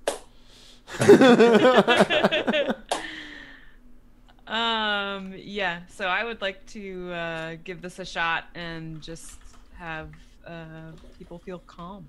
Daughters of Cacophony are not associated with any of the major factions. Yeah, they're like super old. They're like before factions were a thing, I guess. I don't know. Right. So, you're going to roll Charisma plus Performance at difficulty 7. I'm going to give you an extra dice because so far in this particular rave, you've set yourself up as a person of importance to be listened to. Gotcha. Um, And then the extra die goes in pool mod. Would I just Yep. add 1? You just put a Right. 1. You don't put a plus in there. You just put 1. what song are you singing and what emotion are you trying to get in people to just calm down or to just like non-violence or yeah, like so brotherly love? If you're happy and you know sure. it, clap your hands. Like, are you?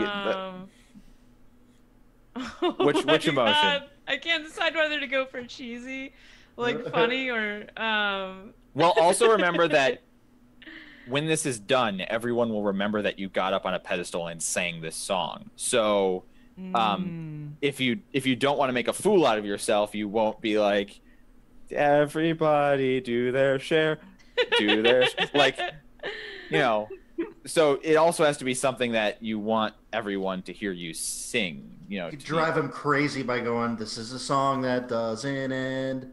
It just goes on and on, my friends. Some people Started singing it, not Not knowing knowing what what it it was. and it And goes they'll on continue and singing it forever just because this is the song that... it goes on and on, my friends. Just AC/DC. Yeah, no, so I'm gonna go the second of my 2 cheesy choices and just bust out some like and I What? haven't heard any, but I imagine it's the same as later Enya. I'm gonna bust out some Enya. Okay. Some Jamiroquai. So some sort of in the arms of it, like, you know, some Celtic. Yeah, very very soothing. And Into the oh no! What? Ah. Oh, You should have spent a willpower there Tuesday. I didn't think of it, to be honest. God, those ones. Those ones just ate. Crazy. Well, also, if it wasn't difficulty 7, which I didn't want to make it difficulty 7, but Oh, I thought you said add a dice and make it difficulty 7. no, it is difficulty 7. Gotcha. Don't get me wrong. The system says that it's difficulty Gotcha. 7 to do this Okay. power. If it hadn't been, you would have 3 successes. These ones. Yeah. To be fair, it is related to me, so it makes sense that it's a terrible roll. So, At least it's not a botch.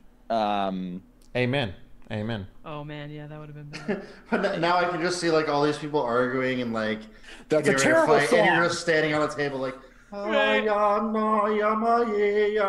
like singing They're some like, fucking Enya Oh shit. god. So, Lavin, to spare you some amount of embarrassment, rather than you getting up on a table and singing a song and everyone like acknowledging that you sung a song, ignoring it, and continuing to turn into a riot, the burgeoning riot is just you don't sing over it. You've never done this before. You Sure. don't know how to. You don't have the experience necessary to call upon this in the right way. Yeah. And the effective result of that is you don't get it's unnoticed is the Gotcha. point. You fail to acquire anyone's attention, and that's why the roll fails, not Sure. because your magic isn't powerful enough. And it also prevents me from having to tell you what people think about your singing. Yeah.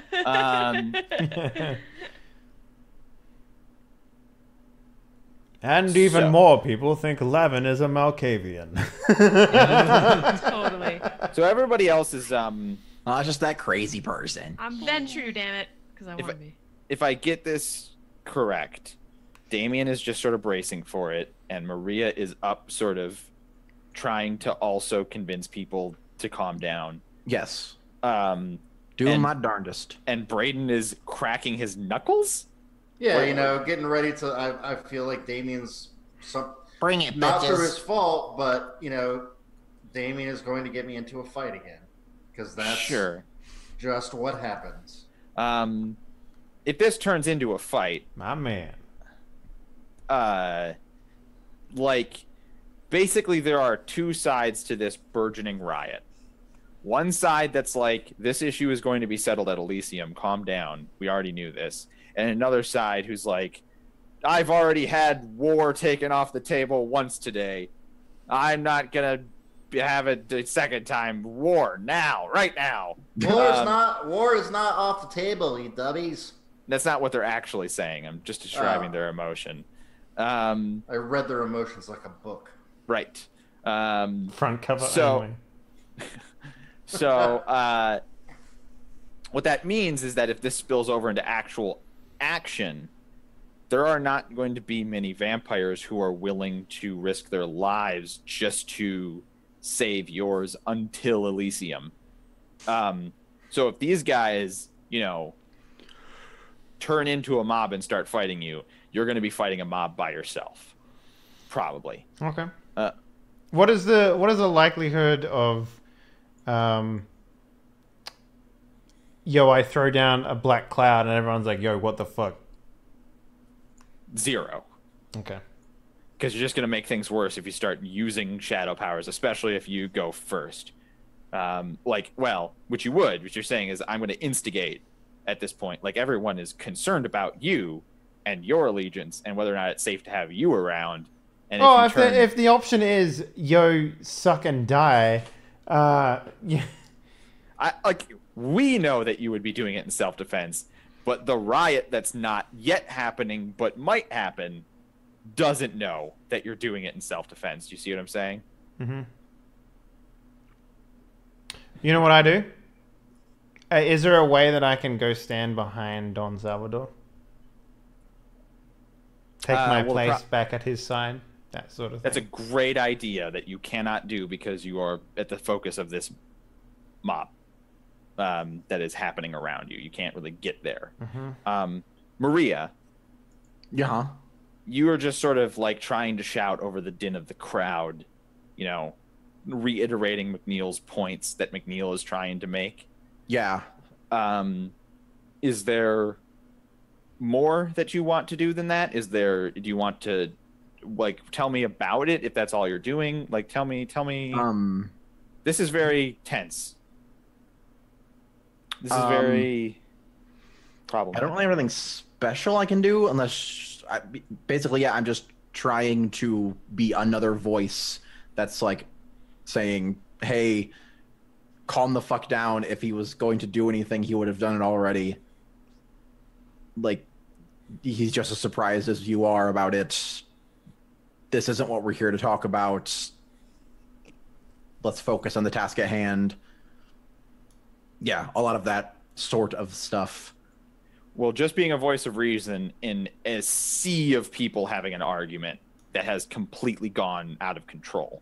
Like, plenty of people are hearing you, but a lot of people aren't, and the chaos is making it... There's not like a conversation happening, I guess is my point. Like, there are individual pockets of people who are maybe specifically arguing with one another, but mostly what's happening here is that, like, a zeitgeist, two gestalts, two bodies of vampires are, like, just about to have a bar fight. You know what I'm going to do here, Wreckage?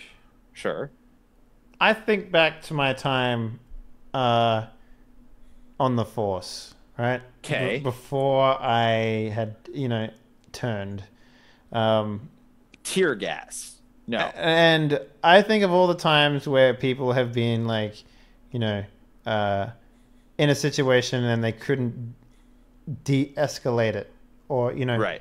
Calm people down or whatever. Right. So, how do the LA police de-escalate a situation? I'm very interested to hear this. Well, it's not so much that. It's more like watching people who don't want to be in a fight try and get out of the fight, right? Right. So I think to myself, look, you've been in worse situations already since you've been turned. Mm-hmm. I just I do a sigh, and then I just sit down on the ground and cross my legs and just like cross my arms at the same time and just sit there. And I just... So you move out of a self-defensive position to a passive one. Yeah. Ooh, okay. That's a powerful statement. Powerful enough that, like, it doesn't happen immediately, but with him no longer being on edge and just sort of sitting there, it takes a lot of the wind out of the sails of the people calling for blood. And then that means that the din of the crowd starts to go down a little bit, and that means that McNeil shouting starts to get heard. And then all the voices of reason start to get heard. And eventually we find ourselves, after maybe 10 tense minutes, it's de-escalated. There's no longer a fight about to happen. Some people are still, nearly frothing at the mouth in anger. Plus, all these people are fucking Bruja anyway. I couldn't... there's literally no way I could be like, yeah, well, fucking bring it. Because I'd be like, yeah, let's go. Because, like, that's exactly what they do. So. But, if they wanted to come at me, I'm sitting on the ground. They would just be like, yep, I'm that guy who punched another vampire in the head. Who was just sitting there, right? So, right. As Aracito said, flop down and expose your vulnerable underbelly. Yeah. As a sign of trust. This works. Like 10 minutes later, you go from nearly like a lynching mob going out to lynch some I also spot. like that there's a moment in time when I'm sitting there and things are dying down. And I open one eye and I look at myself in the mirror and realize I can't see myself in the mirror, and I'm just like, fuck. Like this whole vampire thing is setting in a little bit more, So after 10 minutes, we go from the moment where it's almost a spillover riot to now we're in an awkward silence. My favorite. What do you do, Brayden, to break the silence? I stroke Damien's hair and say, "You're really starting to grow up, buddy. You're doing a good job. Oh, fuck off. I think maybe one day I can learn from you. Isn't that right, Don?"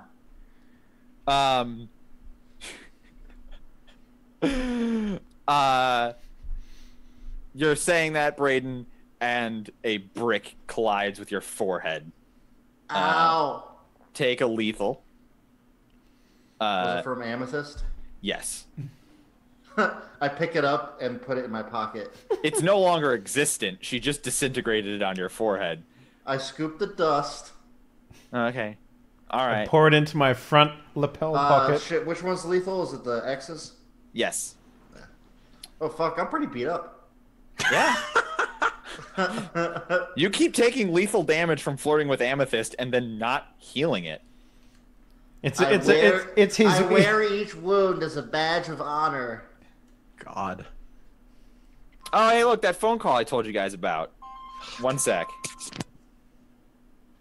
Well, at least there's no cliffhanger, right? Right? Yep. Yep. No Right. cliffhanger because we all know how much Amethyst loves Brayden. It's true. Like, Yeah. you slow down time you. on the brick. It actually had a heart scratched into it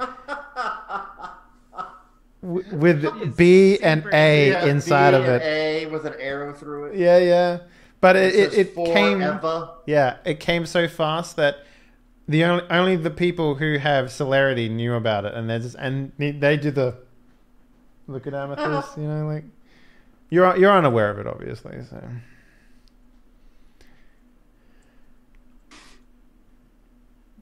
Brayden's like that dude that like was like, I'm gonna play piano forever until she takes me back. Yeah, I'm the guy at the party that just plays shitty songs on a guitar, hoping to get laid. anyway, Dude, here's she's already said Wonderwall. No, I just have to. Yeah. I just gotta there's convince her. Wonderwall. Like, no, just stop. No, she actually wants me. I just gotta. You don't understand. Even in Break into undeath, you're a cuckold. I think it's great. breaks into So a Wonderwall came out in 1995. So I think So maybe. I think if I played it at a party now, it wouldn't be lame because everyone loved that song in 1995. Maybe. Right. Maybe. Or actually the moment it feel came it. out, everyone realized how easy it was to play.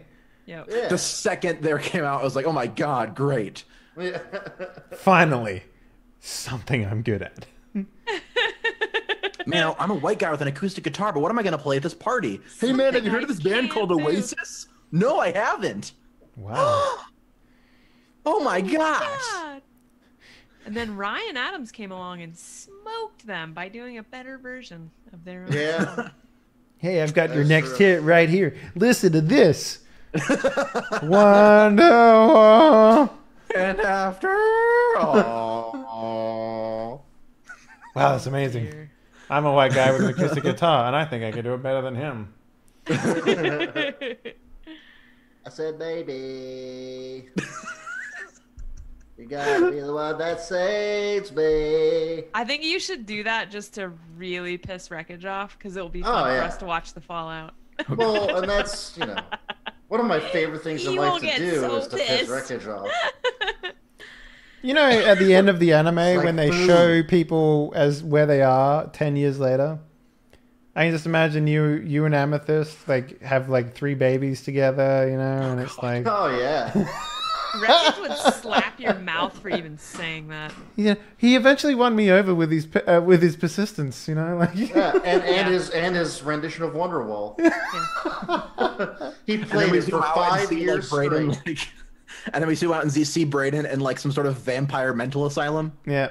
It took him 700 years, but he finally won my unbeating heart. Oh. Awkward. So, Anyways, I think what we'll do, guys, is we'll take a break here because we don't know how long Wreckage is going to be, unfortunately. So we are going to be around. So hold on to your butts. definitely going to be more to come this year.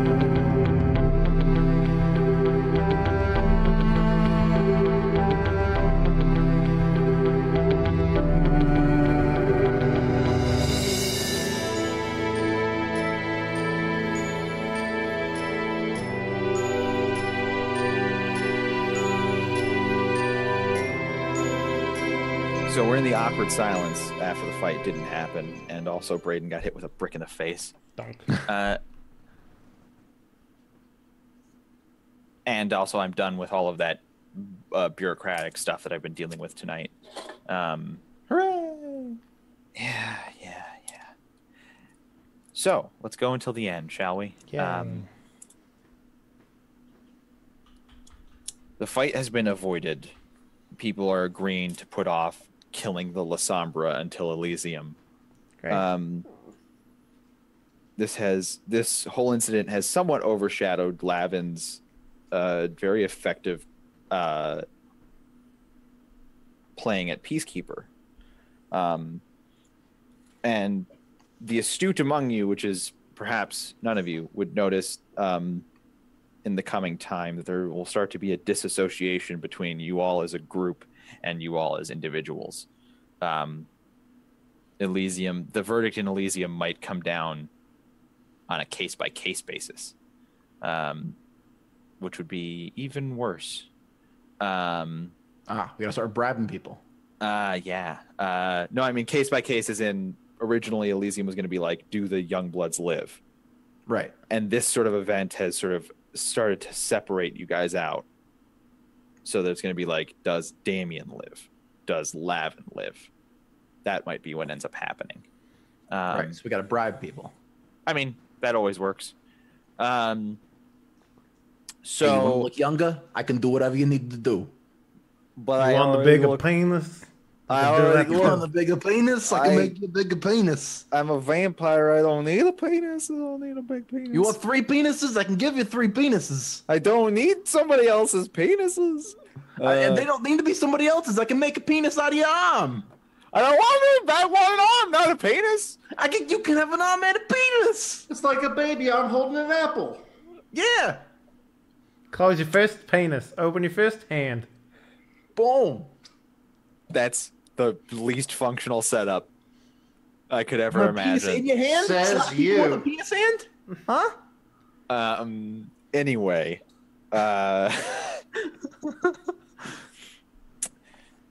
Lavin, you're finally called after some debate to agree to the terms with the Sin Eaters. Have they actually spell- called themselves Sin Eaters? Is that what they've said? No, actually, they've not called themselves Sin Eaters, and no part of either of your contracts involved the suggestion that you would reveal information to one another. You do have communication lines open, so that can maybe be something in the future. Essentially, what everyone at this meeting now has is an official phone number that they can call the Sin Eaters. 0118999. Is that something? 3. 7. Wizard Town. 5, No? 3. I'll just put this with the other fire.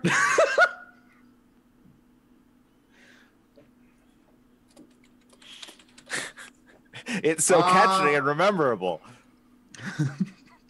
British television. 1197 253. So anyway, so now everybody knows the diplomatic line for the Sin Eaters. Now you're not supposed to use it except for diplomatic reasons, like to contact them and make deals or to clarify Send deals. nudes. Not the future with cell phones. This whole thing would have been much different if there were cell phones, because it would have been like, we have a burner phone, just call it. Here's yours, half of the burner phone. Like, these things are starting to happen in the early 90s. In fact, a lot of criminal organizations are relying on that, but it's much more of a drug dealer thing to do right now than a mystical peoples thing, and because it's such a new technology, neither supernatural really feels like Right, they're not hip with the kids. The more modern, no. the more modern you get, the less powerful certain Sin Eater powers become as well. Well, not even just that, but like the Sin Eaters and the vampires, neither are technologically savvy enough to feel comfortable, talking about supernatural shit on a cell phone, right? They can't confirm that a cell phone line is secure. They can confirm that a hard line is secure. That sort of thing. Like they know the technology better enough. Right. The NSA and stuff, like they don't even know that isn't a thing yet, even actually. Super hard line. Yeah, super hard line, like rigid, rock hard. A throbbing line. Almost veiny. Yeah. Sort of, cheesy. Anyway, so the contract is agreed to, Lavin. So you're told to say to them, "We agree." Excellent. Oh my god, that's exciting. Okay. And then the big mirror replies, "We also agree." Also there's like a line in there about securing the future peace of our peoples. Thanks, awesome, great. And then the rave starts to dissipate. Like people start leaving. A lot of people are exhausted and tired just by the fact of arguing for so long. And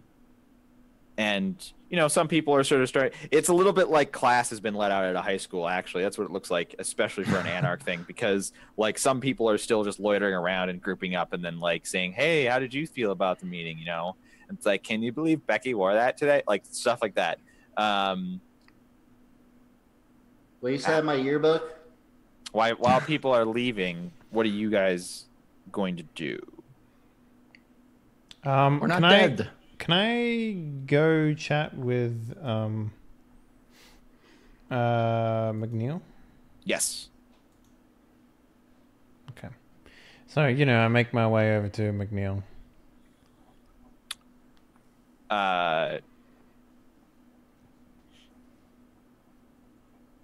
He's sort of surrounded by his retainers. Like you can't just walk right up to him. I wouldn't expect to be able to, but yeah. But I guess the sort of thrust of my question is like he's sort of like talking with people and discussing sort of official matters. How are you going to like, I don't know, clear your throat? Like what's the like, "Hi, I'd like to speak to McNeil." What's your approach?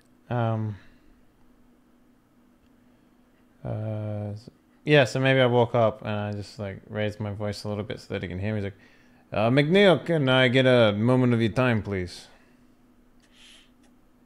He looks up from his papers and the people around him, and he's like, "Yes, please." And he sends everybody else away. He's like, "Please get the fuck out." And like his ghouls and his retainers just sort of spill out.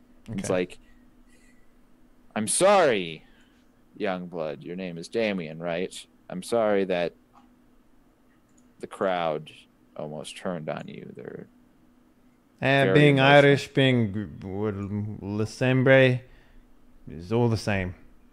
I like sit down next to him. It's like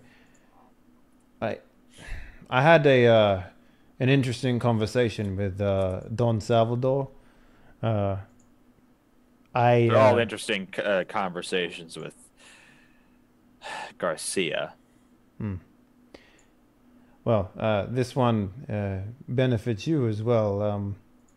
So before my, turning, I was a detective in the LA police force, a very good one in that, and I want to extend an olive branch. I'm not ready to quite give up that line of work, and I hear you're the man to talk to about getting back into it.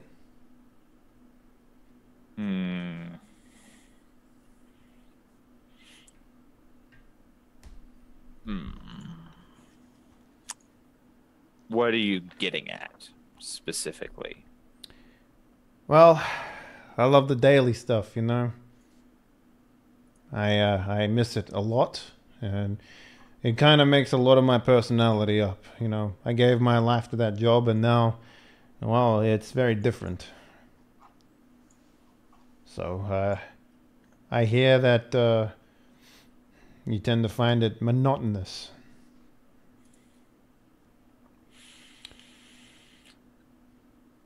I don't like having to cover things up in the police department, but that's not a responsibility I can just abdicate. I'm not saying you have to.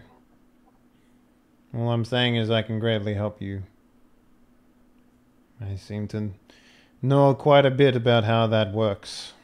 I was there for a very long time. What do you think that help looks like? Well, mostly being a foot on the ground and making sure that... I assume your hand in it is to make sure that the police stay out of the Masquerade business. If it goes a little deeper, then... When you were a detective, did you know about vampires? Oh, I got a fair share of weird cases on my desk that disappeared. Other than that, not really.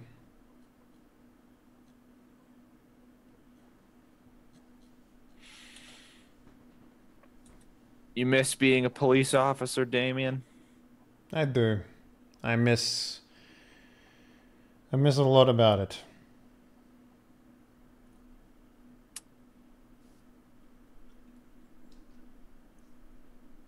You know something? I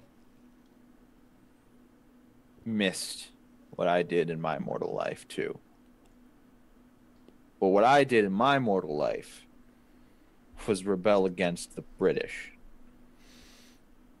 So all I had to do... You're a blue coat, then?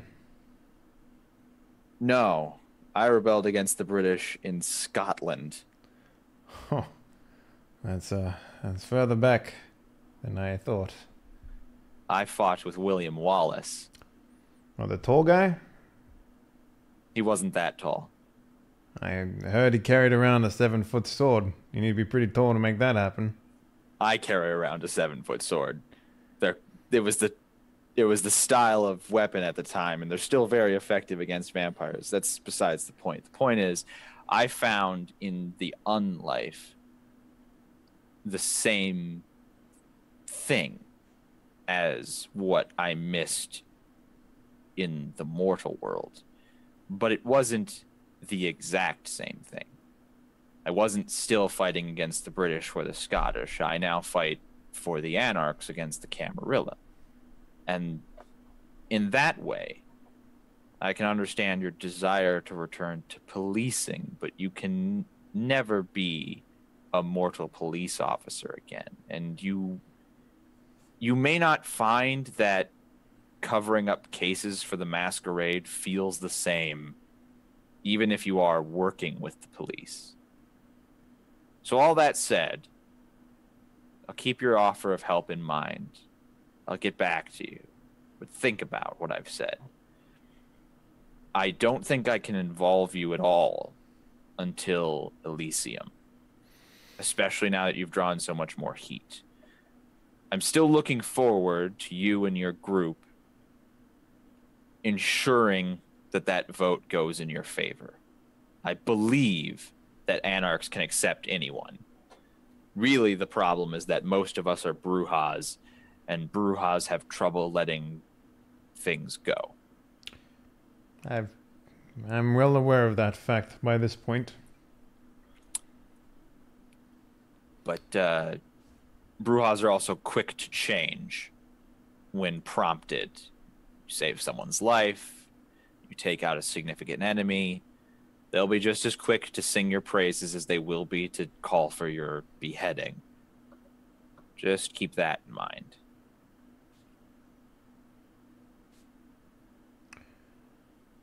All right, I will. I appreciate your time, I do. I'll think more on what you said. I don't really see lines like you do, at least right now. All I see is a bunch of people enjoying retirement. It's a shame. I mean, not really, but the Camarilla have an analog to a police force. That's something Anarchs don't have.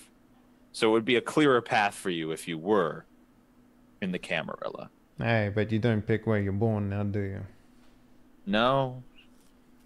No, you don't. Maybe think about what it might mean to protect and serve in the Anarch cause. Or maybe think about what the most important part of being a police officer was. Was it throwing your authority around? Or was it doing the right thing? Or was it catching bad guys? Because when you distill it down, maybe that is something that you can still do. Anyway, sadly, I have to get back to work. I'd much rather spend the whole evening talking with you about this. I have more responsibility than I want. All right. Thanks for your time. He picks up his 7-foot sword and leaves. Just fly out like a broom. Yeah, and then he's also a witch, by the way. And his black cat hops up on the end of the claymore, and His black cat is just like a small child that's also a ghoul. Sits on his shoulder. Yeah.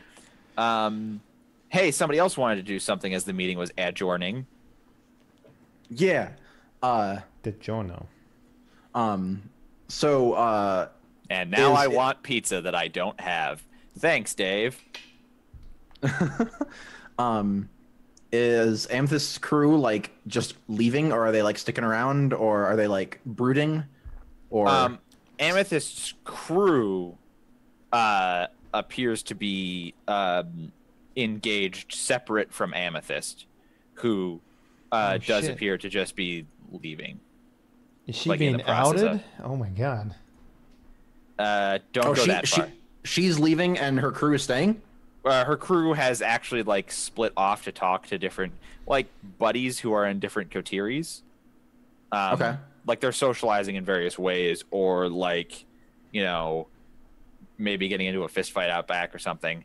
But Amethyst is separate from her coterie is the point. She is sort of in the process of leaving. Okay. Yeah, I'll head in that direction. To like, not like in a deliberate way, not like I'm gonna sneak up on your way. Hug her Like from how behind. It's good to see you again, Amethyst. Like how deliberate. Right. like I'm not trying to be creepy about it. Give her a little I'm tickle. just walking up to her. I am curious as to how you want to. I made you a blood flower out of our enemies.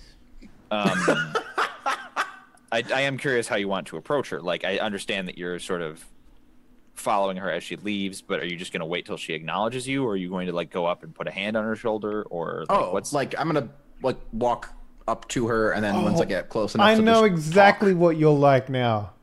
You're the new kid in school that got assigned to Amethyst. And she's walking home from school, and you're just like, "Hey, Amethyst, wait up!" And she's like, "Ugh, Damn it, stupid new kid." nice." there will be a high school episode of Elliot Knight. Can you guess what role each person will play? High schoolers? No, I mean in the tropes of high schoolers. Wait, I'm there the was nerd. I never had tropes in my high school. I'm like the super nice nerd. Maria's Lavin's the nice scene kid. Maria's the nice new kid. Lavin's the scene kid. Scene kid, right? Braden's a tech nerd who's also a pervert. Damien is Captain of the football team. Quarterback, nice. Well, course. your quarterback isn't always the captain, right? Or is that the case? I don't know. I don't know the football. I don't know. You're talking about American Gridiron, man. I don't know that. Captain of the football team Amethyst is the kid who's probably into like drugs and stuff already, but is just troubled because her dad or something. Wait. Right. Is Maria the girl that gets her hair pulled, the scrunchie pulled out of her hair and her glasses taken off, and she's instantly beautiful? Like, is she that fucking? Maybe. Oh my god, she's not wearing glasses anymore. She's amazing. She's hot. God damn. Yeah. She got rid of that ugly ponytail. And Rodney is the weirdly quiet kid. Now he's I think Rodney's a teacher's pet. No. Rodney is the guy that does like the PA stuff.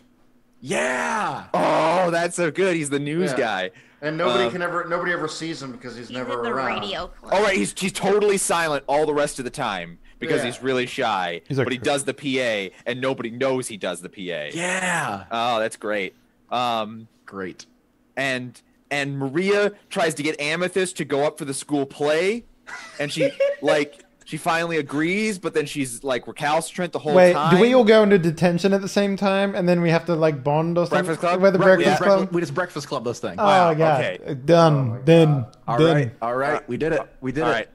Right. So you're just gonna walk up alongside Amethyst and Is then she like start. walking to leave, or is she kind of like hanging out by the door? She's not hanging out, but she's also not like last time where she was like bolting, like she was in a hurry to leave. She's moseying out of the Mosey. Yeah, Okay. she's Yeah.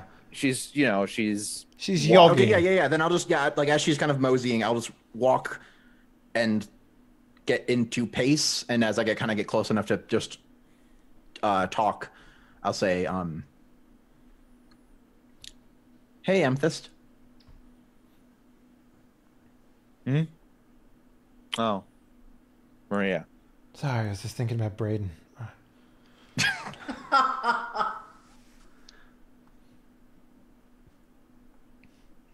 You were pretty quiet tonight.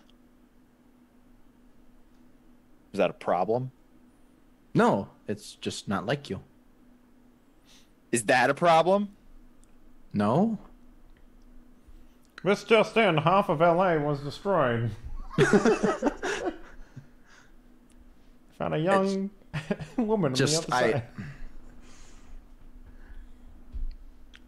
When someone is unusually quiet, it means something might be wrong, and I wanted to see if you're okay. I mean,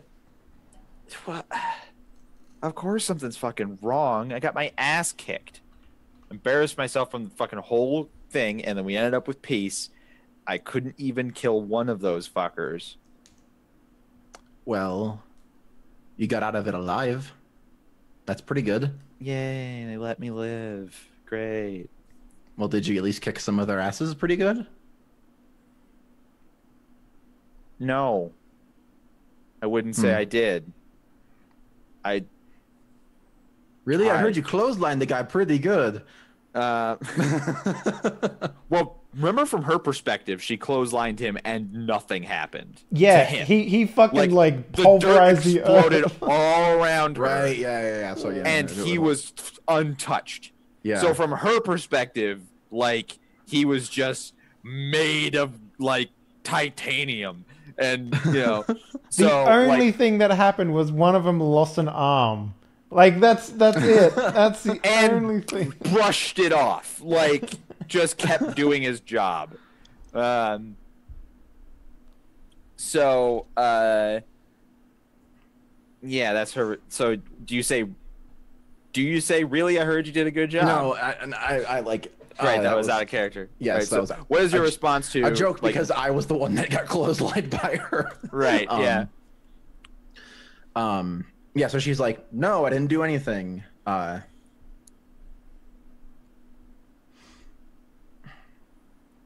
Fucking. I'm just. I'm so fucking upset. This is such horseshit. Yeah, I get that. It sucks, but at least no more vampires should die now. That's something. You helped with that by pushing us to go there and doing what you did last night. I didn't help with that. I tried to make that not happen. I tried to save everybody's lives by killing them and failed miserably. Well, if anybody in my ecoteria died, which they totally could have, I'd be dead right now. They would have killed me for violating. But you're not. That's something to take away from this. You're not dead.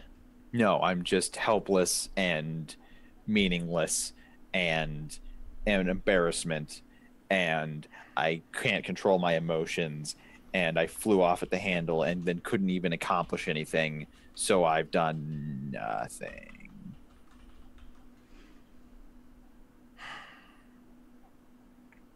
What was the name of that bar that we went to that one night? Great question.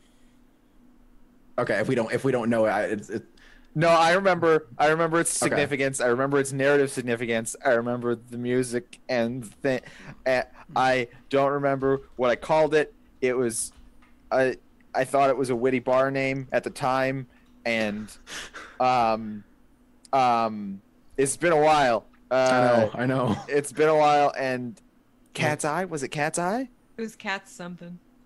Was it Cat's Eye? Yes, it was Cat's Eye, because that was what the big thing was in the back wall. Thank you, Richard. The back wall was a giant lit up cat's eye. Nice. For like the ambiance. Thank you again. It was the cat's eye. Yes. You want to go somewhere? Get away from all the people. You motherfucker. Sliding in them DMs. What up?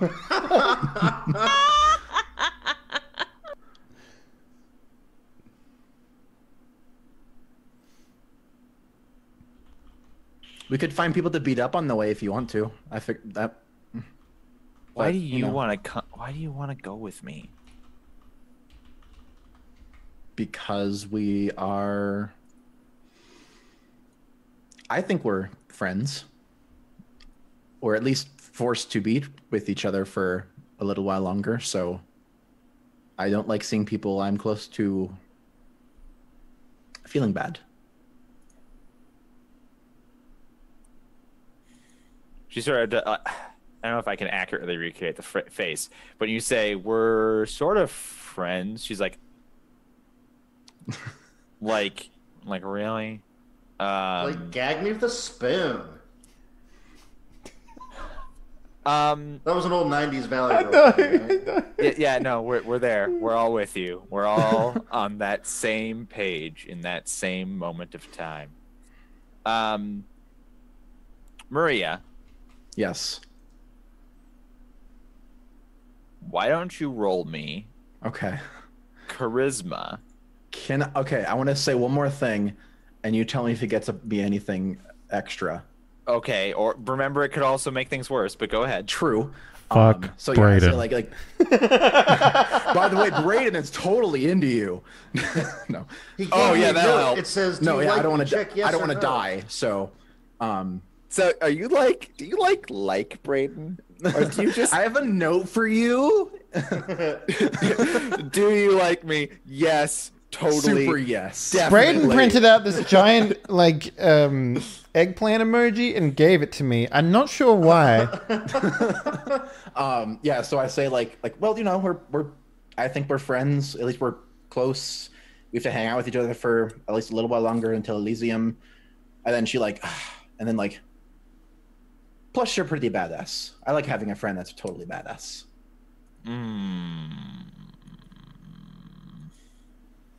And the ice, it melts.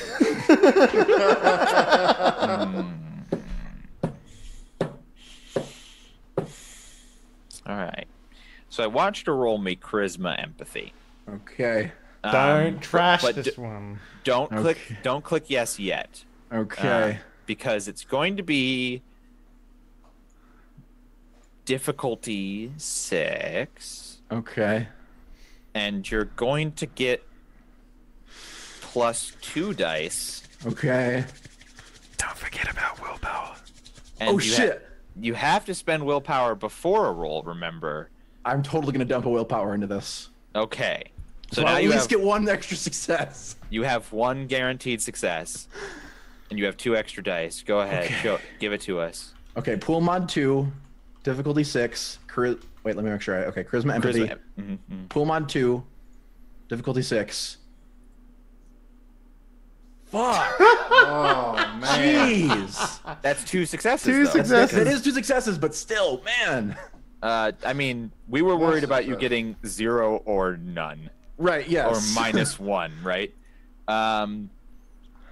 So 2 successes. Isn't it 2 1 success? No, he No, spent I a put a willpower. willpower in beforehand. Oh, that's right. That's an automatic success. Yeah. Right. So he's very close, very tight. I know. Jeez.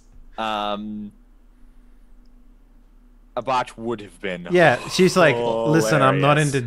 into dykes, and then she just Man, that would have And been. then Oh, makes God. out with Braden. yeah. No, she would probably have said something like, "I don't have any fucking time for suck ups," or and just like lose all potential to ever respect you. That would be a Right. botch. Right. The relationship bar would just immediately go down to like -10. Mm-hmm. Yeah, it would have If been only you terrible. worked on your intelligence before coming after this line. It'd actually be charisma, but okay. Right. I didn't have enough Paragon points for that line. Oh God. How many video games can we reference? You when we're failed to match all the coins in Honey Pop. I went down a pipe into the underworld, and the music changed, and I got some coins, then went back up. Anyway, You're trash, Spooty. Get Wait, out of here. wait. I know. I'll just go back to an old save and I'll pop some Mentats before I talk to her. Oh, okay. Yeah, that's good. There we go. there are no save states in Dr. Wreckage game. I don't know. He bought this on the Wii U. It comes with save states. Okay, like Right, Oh, yeah. dude! Why didn't we give that power to Peachy and Fulcrum? Why didn't we say I like, offered it to him, and he was like, "No." Anyway, we could have been like, you can go back and say something different. Like you can save state. Oh man, that'd have been cool. Yeah. Oh man. As long as you do something different, you can roll again. Like, yeah. Save state power. Anyway, Fulcrum coming in the summer of 2018. no, it isn't. So you roll that, and because you roll well, Uh-huh. Tux, I'm going to modify what you actually said. Okay. No offense or Boys, anything. huh? Yeah, it's not going to be that much different. But rather than calling her a badass, you're going to say, "I think you're cool and strong, or strong and cool." Like I think it's cool that you're like I think you're strong, and I think that's cool. And the reason why is because she really doesn't suffer like silly things and fools, and she's like 80. Oh, so saying badass would be like tubular or something like she, it doesn't radical. it doesn't land with You her. want a hoverboard out of here? Right. It doesn't land with Whoa, her as sick Ollie.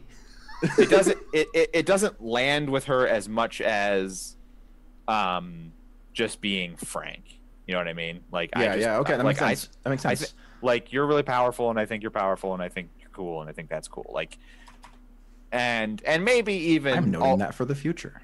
Maybe even yes, like she is old, and she likes, keep that in mind. Would you like to suck like she's- on a what are those old ladies give out? Lollies? Werther's? Yeah. Well, would see- you like a Werther's original? And she's like, oh, fuck yeah, I would. Give me one of those. Yeah. So yeah, like your successful empathy roll lets you say like realizes saying something silly here wouldn't be as effective as being frank, and also you deliver it in a way. This is important too. Okay. You deliver it in a way where you intentionally you intentionally play up how embarrassed you are to admit that, whether you are or aren't, because what would really be successful here is also showing your own vulnerability. So being like I'm kind of sheepish about the fact that I like you, that you're cool. She will connect with that because she's feeling super vulnerable right now. Two white males playing two women trying to interact with each other, but they're also dead. You can't make this shit up. One white guy kicks rocks in the corner. I mean, she's not opening like a flower to you. She will, fucking goddamn it. She will say yes. To going to hang out. Jesus Christ.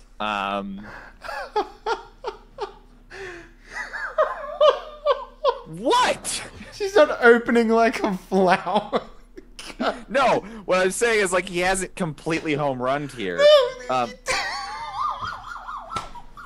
What? Dude, you broke? You killed broke him. That is the most sexual, non-sexual thing you've ever said about a fucking conversation that has nothing to do with it. The most sexual, non-sexual thing you've ever... Okay, anyway. Right. So she's not opening like a flower to you. Oh, God, stop saying it.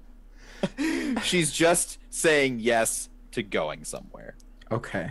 Good. And we'll leave that hanging. Okay. As you two walk away. Lavin, as this rave sort of comes to a close, as the Sin Eater arc comes to a close, peace has been made. You're largely responsible. Several barons like come up, get your name, shake your hand. Nice. Yeah, like nobody maybe wants to shake the hand of the guy who came up with the fucking idea. When they do this, we don't have to go through the conversations, but I do want to let them know about Vane and that's where I can be found, and we have this place now, and they should start.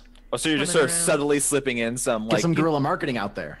Yeah, guerrilla marketing. Okay, I'm gonna turn that into a roll to see how effective that'll actually be later on. Nice. Like if this roll succeeds well, then Yeah. you can expect the Vane to become a vampire hangout. Nice. Now, if it fails, it could still be a successful mortal establishment. Sure. But this one will determine whether or not, like, not only is it successful with vampires, that'll get you, like, a successful establishment for vampires gets you street cred. So, Nice. right. So this is going to be a manipulation subterfuge roll. Spend willpower. You Why don't. not charisma? I will spend willpower. It's not charisma because you're you're trying to Sure. subtly slip it into conversation and not really like blatantly advertise. You're just like, Yeah. hey, you know, there's a good place. It's gonna be this Vane. I run the Vane. It's really cool for vampires. You know, it's really cool for vampires. You want to be cool like a vampire who's cool, right? Have you tried smoking? Yeah, I Then you want to wanna be go to cool. Vane. Right. So yeah, I I'll am tell the them about Baron Vane. of I will everything. spend one willpower, and Sure. Let's all. Right. Yeah. Okay. Sure. Yeah. No. Yeah. That's fine. And then- Go ahead. You get one free success then. Okay. But you're almost out of willpower. Ooh, that makes 3. That makes 3 successes. That is a above average success. So this has set up the Vane as an establishment for vampires, and people are going to start talking. Nice. Hopefully the Vane's actually ready in time for people to Wait until that band that we rolled for gets to open on opening night. Yep. Yeah, we paid for the sign and we paid for the upstairs to be blacked out, but I need to do some remodeling. Right. Yeah. So is there anything else that you do, or is that pretty much it? Like you just are going to sort of schmooze a little to the people who are willing to be like, hey, thanks for doing this. Yeah, I'm going to focus on that because I feel like that's important given that Elysium is coming up. Sure. Like you are in a great position. Just you. are in a great position right now, at least for sure. Maybe that'll bleed over to your compatriots. Braden, Gotcha. Yes. everybody else is off doing their own thing now. Sort of, it's letting classes out. Some people are hanging out by the flagpole. Some people are hanging out, under the like the bridge or something. Like what are you gonna do to end this? What is the last thing you're doing? Is Don Salvador still there? Yes. All right, I'd like to speak with him. Sure. He's not the same as McNeil, who was busy like organizing the event and then deorganizing it. So he's just sort of hanging out. He's maybe talking to a vampire lady, putting the moves on her. Nice lady, Fred. Yes, I like this conversation already. Hello, Braden. Hey there, Don. Don Salvador. What Your can I- Eminence. What? Your Holiness? No? Hi, Don. Hi, Braden. Do I have to kiss the ring? Like, how does this work? So, What So- can I do for you? that was a pretty good meeting, huh? It was an interesting meeting. We made some progress. Not everything went well. Not everything went bad. There's peace with the wizards. I mean, this is... I mean, I gotta tell you, I was pretty nervous about sitting by myself at the table and then, come up with the whole idea of, making peace and compromise and, getting, both sides of the argument, to work together. It was really, I feel like I really put myself out on a limb there. Yes, you spoke up, as is your right as an Anarch, and people listened to your idea, as is your right as an Anarch, and it worked out, as is your right as an Anarch. Yeah, it was pretty sweet, I thought. Yeah, welcome to democracy and vampires. Yeah. I mean, I just, I In like the Camarilla, you would not have been able to speak at all unless you had, paid 10 favors and owned a great portion of territory. And Oh, yeah, totally. Fuck those guys. yes. Yeah. Okay, well, glad to hear that you're, you understand how shitty the Camarilla are. Yeah. Oh, I totally get it. Okay, yeah. That's yeah, all no. that's all I ever say. I like walk around. I'm like, guys, Camarillo, they're super shitty. Right, I mean... That's like what I do. Right. That's Well, good. I mean, you never experienced them firsthand, but good. No, that's fine. yeah. Well, yeah. But like I said, I just like to make sure, I'm a pretty useful member of our little society that we have going around here. I've got to make a secure phone so we can make the conversation happen. Oh, you are going to do that? Because they just, we seem to have figured that out already. Well, yeah. Neil but has one. Oh well. I mean, I'll make. But think- what if that one breaks? What if that one breaks? You I mean- want to have a backup. I sure, feel like I'm watching sure, Ricky Braden. Gervais do something right now and cringing my face out. It's Pretty one of those good moments where you're compliment. like, oh. Oh my god. Isn't it Ricky I mean- Gervais who's usually making the other person feel bad? Like, Well, it's Ricky sometimes- Gervais in the office who says the cringiest things, like, "Did you Yeah. notice what I did there?" Sometimes the backup, even becomes better than like. I'll make the a note main that if thing. something goes wrong, Braden, we'll get in touch with you. Yeah, I mean, because I'm an idea man. I'm just Right? full of. Uh-huh. Yeah. Yeah. Right. I mean, I took a brick to the face tonight, and it was like whatever. That's because you're an idiot and Amethyst Well, hates you. I mean, I don't think I'm an idiot. Like I said. I mean, we Well, were about stop- to start tearing stop. each other's heads off. Stop. Well, I mean, but you really spoiled a moment there. I thought it was kind of appropriate that she threw that brick. Oh, well, I mean, Look, all I'm saying is, watch her. Pace yourself. Don't always speak when words come into your mind. well, yeah, I mean, I get that because sometimes, but that's the thing. So, like, words come to your mind, right? Like, Right. That's what they do. Right. They've got to go somewhere. I don't have like a word bucket. There's no bucket attached to my belt where words just go into. I just have to sometimes Braden, continue speaking. Send your pace. Other Yes. people, when a word comes into their mind that they shouldn't say, they just don't say it. Well, I mean, that's ridiculous. Words are meant to be spoken. That's why they're words. Some words are better left unspoken. Like, which ones? And I take out a notepad, and I'm gonna start writing down the words that should be unspoken. The So, love word between number one. The love between a man and a woman should be unspoken. The love between a man and a woman. Okay. So just don't say any of those words, or in that combination, or The concept. Okay, hold on. Don't say anything that conveys that concept. I put Look, concept in parentheses. You can't study tact. Okay. So how do you learn it then?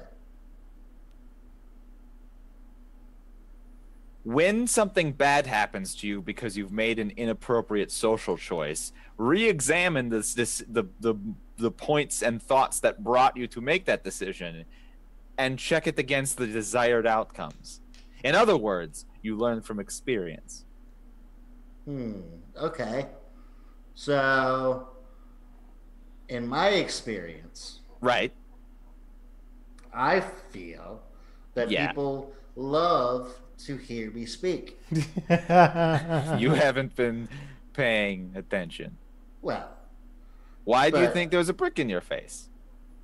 Well, that's again a sign of affection. That's No, hey, it wasn't. It was an attack. I'm getting your attention. It was an Look at attack. me. She wanted to hurt you, but not kill you. But she was thinking about me. In a negative way. But Not still all thinking. press is good press. Well, I don't know about that. No, that's All right, I'll write that down. Number 2. not all press is good press. Good press. So, Okay. just being thought about you, just someone thinking about you isn't good. They need to think positive things about you, which means they don't want to hurt you or attack you when you speak. So maybe think of better things to say, or be more thoughtful and careful before you speak so that you don't get attacked. You know what? So Maria was pretty great one time. She was like, before you speak, I can't do her accent without sounding racist, but she said, before you speak, whisper what you want to say into my ear. So, and then she would be like, thumbs up or thumbs down. So maybe if I whisper what I'm going to say to myself and then give myself a thumbs up or thumbs down, I've learned from experience. Well, so kind of. That is sort of what it means to check against your own experiences, but you have to just pay very close attention to the times when you gave yourself a thumbs up, but things still didn't go the way you wanted them to. Right. Because then that will be that you have to re-examine your own approval system.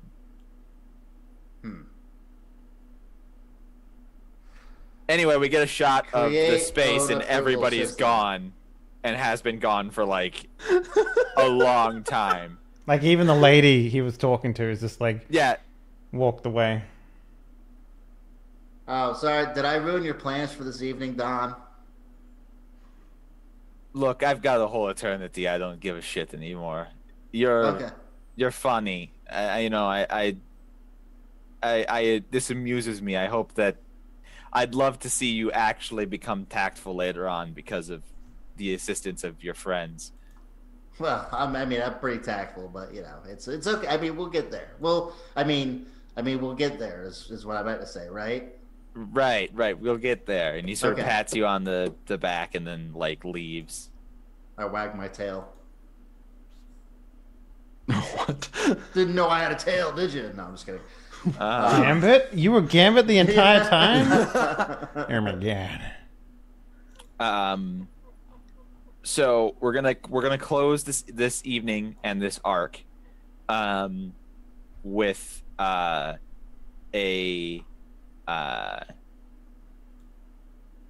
finding out what Rodney has been up to. Now Rodney was at the rave and at the meeting. He didn't speak up. He also left slightly early. For anybody paying attention. And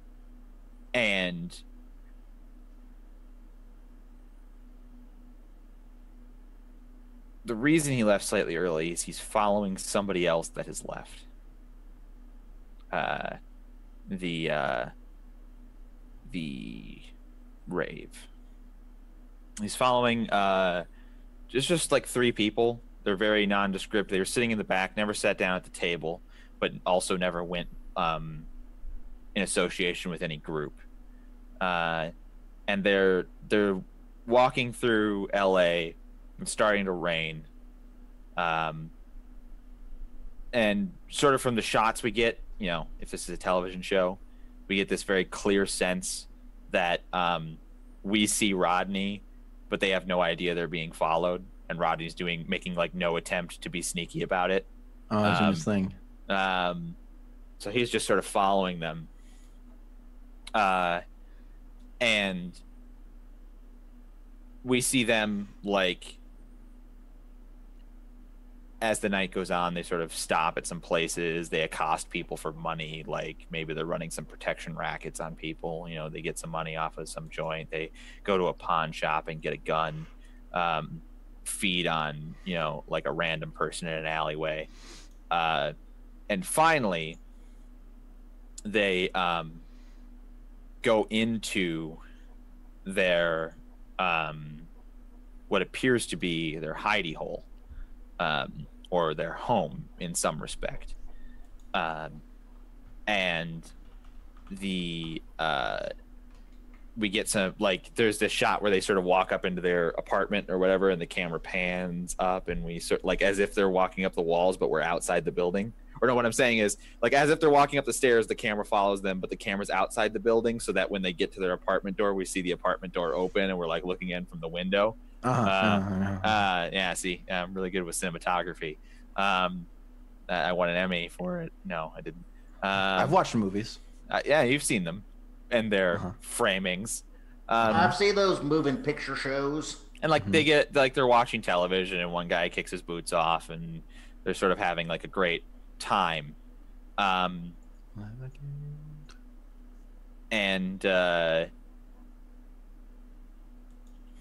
they're just, we see them hanging out and talking, and we hear them say, it's like, well, that was painless. Yeah, it's like, that went pretty well, all things considered.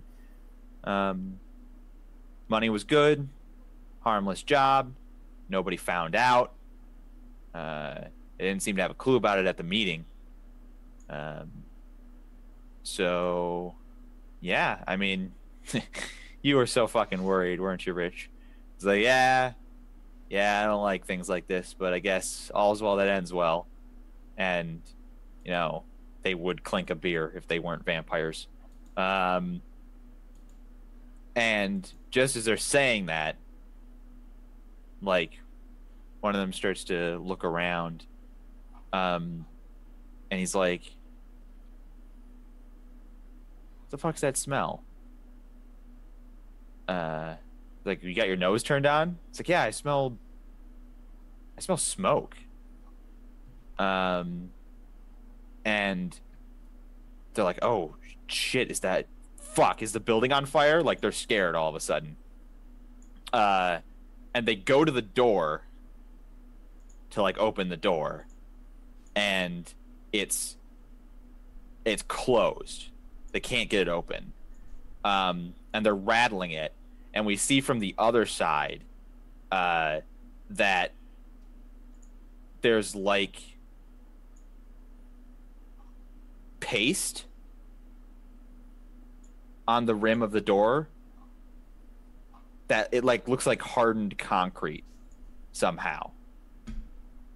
And the door has been, like, since we saw them walk in 5 minutes ago, this door has been sabotaged so that it can't open. And they're, like, sitting there roiding up, like, trying to bust the door down. And that's when it, like, cuts away, and we just see the building explode into fire. Damn. Oh, man. Holy shit.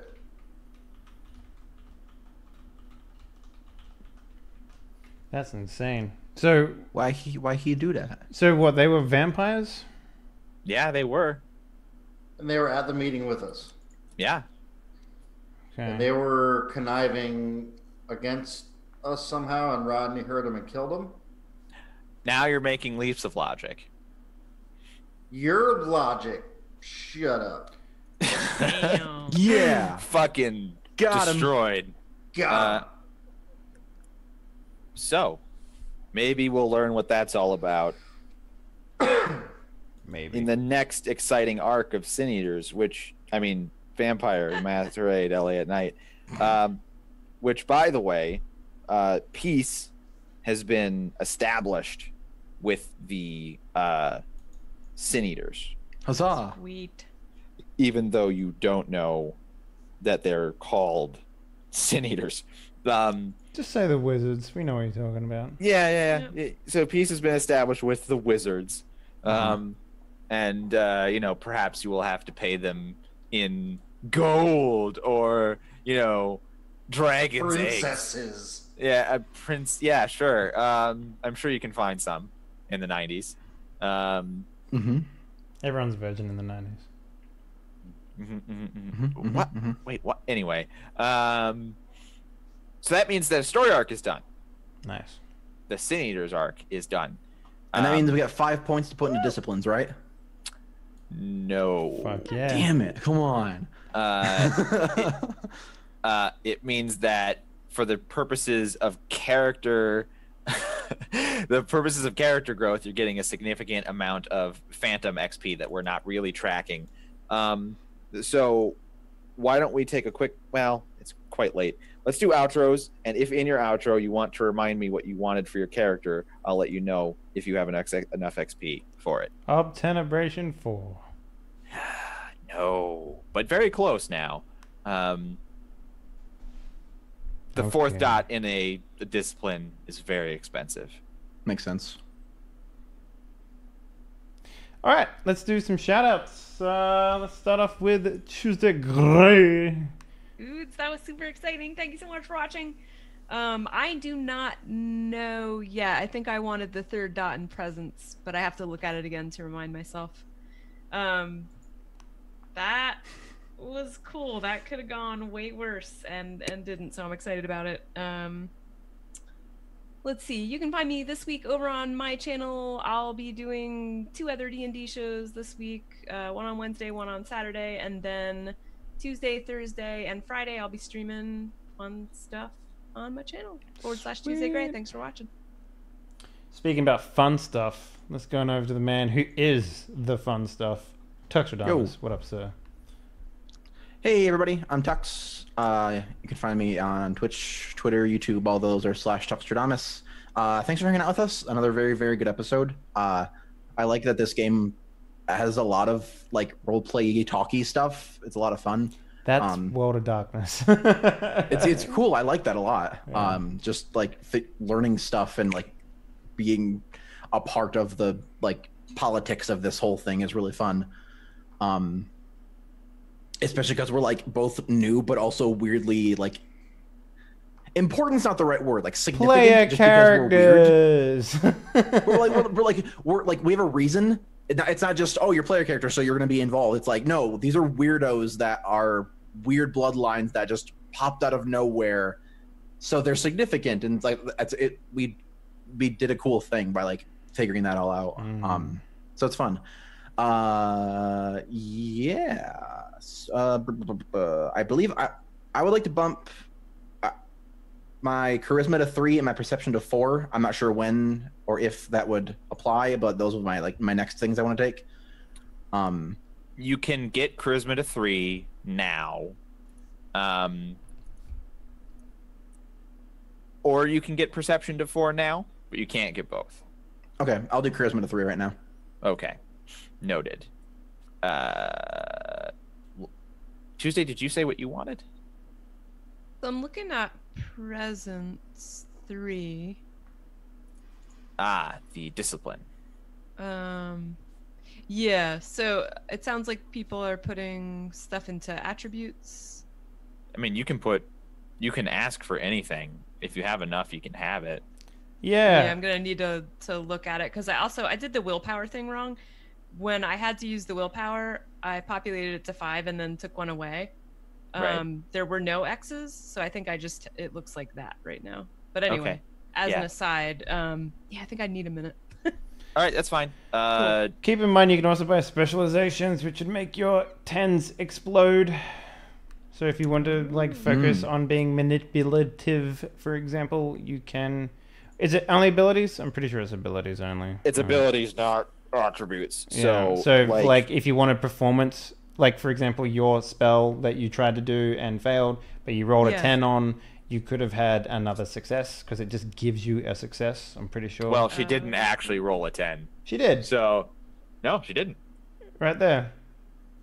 Oh wait, no, that's the previous one. Okay, yeah, but on your how many people like the vein whatever, you know? Right, she got a 10 on that one, so she would have had 4 successes instead of 3. Yeah, because it gives you an extra success rather than just giving you an extra dice to roll, which is That is really, actually way really better than rolling an extra die. Yeah, Yes. it's Holy shit. it's really good, but it only works on abilities, so not attributes, just abilities. Gotcha. That makes sense. And you need to have more than 4 in an ability to unlock it, I think.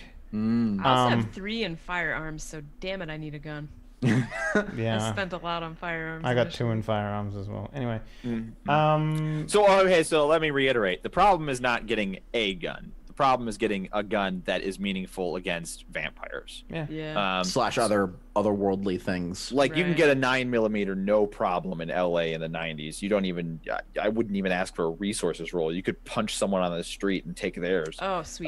Good, 'cause I at least want one for non-vampire problems. But if you want like a crazy high caliber magnum, which is sort of what Dave has asked Don for and is in the works, or if you want like a shotgun, those are things that are effective against supernaturals and vampires, but you can't just get them anywhere. You would have to. What about maybe the rob a crossbow joint. from Constantine? Can I just find that in the street? It's probably just laying out there somewhere. Right, it's probably I just like go and find. You want to I'm shoot saying stakes at somewhere. people. Any Sure. dumpster. You want to shoot stakes at people. Yeah. That crossbow that shoots like flaming like holy whatevers, Yeah, I'd like to see whatevers. you fucking light a stake on fire to shoot out of your crossbow. That'll go well. Yeah. Just I'll get the I'll have You make a special synthetic thing where after a certain speed, it lights by itself. I'll have Brayden make me anti-thermal goggles, so when I see hot stuff, I'll think it's actually really cold. Yeah, blue fire. Yeah. I'll be immune to fire. Speaking about blue fire, let's speak to the man who was on fire for all of the last part of the show, Mr. Sputnik. What up, sir? Hey, what's up? Yeah, this was fun. Good episode.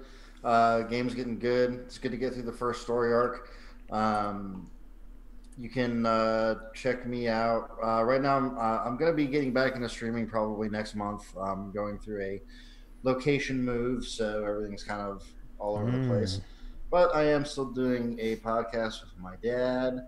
I will put a link in the chat. A new episode just came out yesterday, and it's super good. It's about my dad arguing a case at the actual Supreme Court of the United States, and what goes into doing that. So it's pretty interesting. If you've ever wondered what that's like, check that out. As far as my character goes, one thing I do want to do, Wreckage, is I want to change my nature from sadistic to... I already okayed that, so that has okay. happened, but that does All right. not take any XP. Right. As far as using my XP, I'm going to see what sort of combinations I can work with in order to, one, help my new nature of being a thrill seeker, and two, how I can improve. We got the same nature, bro. Do we really? Yeah, I got that thrill seeker nature as well. Nah. That's mean, cool. It's fine. It Comes through in different ways. Yeah. It's because it's almost not like there isn't a nature that's just like you're a stupid. Not that I really saw, but thrill seeker seems to fit that. Like Brayden You're is a stupid. Right, You do Brayden is things in order excited. to exacerbate situations on purpose. Right. So. Yeah. So, Yeah, so I'm going to go with that. And especially because I don't want to say it's going to be easier to get willpower I back. don't think we've ever gotten but willpower back from anything. I've been trying, and I haven't tickled wreckage the right way. Apparently, easier for me to get willpower back with that than with the sadist. Yeah. Mm-hmm. Because You literally had to plus, like I fucking. just don't view Braden as a sadist anymore, honestly. Yeah, you literally had to I cut off people's I ears had and this, shit. Yeah, I had like this whole idea of him when we first started, and it's completely changed. Yeah. Which Right. is want to happen usually when I do role playing games because I don't fucking prepare for anything. Well, everybody tends to change their character as they learn about their character. It's not. Yeah, It's not a slight against you to do so. yeah. Right. So, I dropped mine in chat there to see if you would okay them. let's see how much you have Morty. already. Morty, let's see how much you fucking fuck.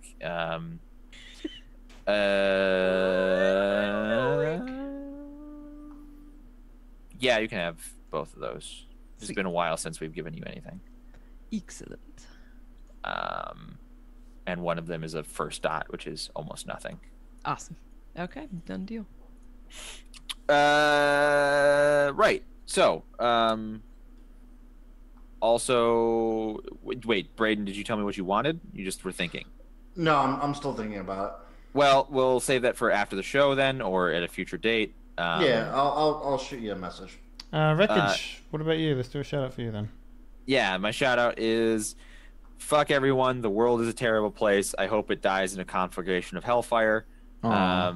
If you want to see me before then, I guess tune in on Wednesday. If I'm still doing shows, who knows? Maybe I'll just decide not to. What the fuck? The Dead Man's Crest is supposed to be on Wednesday, and then Polyrhythm will be on Thursday. You can tune into both of those and see me, and life is suffering. Good night, everybody. Hi guys. Don't forget pain. It's also pain. It's also pain. Hey guys, thank you very much for watching tonight's episode of Die Party LA at Night. Hopefully you enjoyed it. If you did, consider following the channel, and if you're feeling saucy, why not subscribe, get access to the cockpit and the best emotes on Twitch. Sorry, Tuesday, it's true. These are the best emotes. Damn. So yeah. What do we got going on this week? We're still in the middle of Spooktember. That is definitely happening still. I'm not sure what we're going to be playing next. Probably maybe System Shock 2. We'll see. I don't know.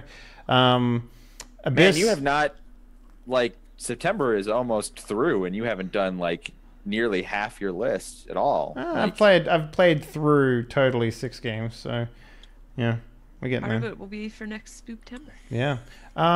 Abyss, Die Party Abyss is tomorrow, which is a Hollow Earth Expedition game, which is really, really fun. I had to learn about the history of Palestine, so that's dedication. I for- helped. Yeah, he helped. There's a lot of weird, wrong written history on the internet, so I wanted to get a second opinion. But yeah, that'll be fun. And as mentioned before, Polyrhythm, and Dead Man's Crest Wednesday and Thursday. And Friday we have the return of Board Games with Beta Bros. It's called Dead Man's Rhythm and Polycrest. Dead Man's Rhythm and Polycrest. Actually, Dead Man's Rhythm, new band name. I called it. yeah. The Board Games with Beta Bros is called Regrowth because beards grow back. You can't cut them down for long. That's the stupidest thing I've ever heard. Exactly. That's why it works. Glad Pretty I'm not on the amazing. show. It's going to be Zippy Zippo, Kelsa Delphi, and Doc Gast as the main hosts. So it's going to be fun. That's on Friday at 10 a.m. Pacific Standard Time, as well as Whiskers and Whiskey is also coming back as well. Guys, that's pretty much it. Thank you very much for watching. We'll see you on the flippy flop. Bye-bye.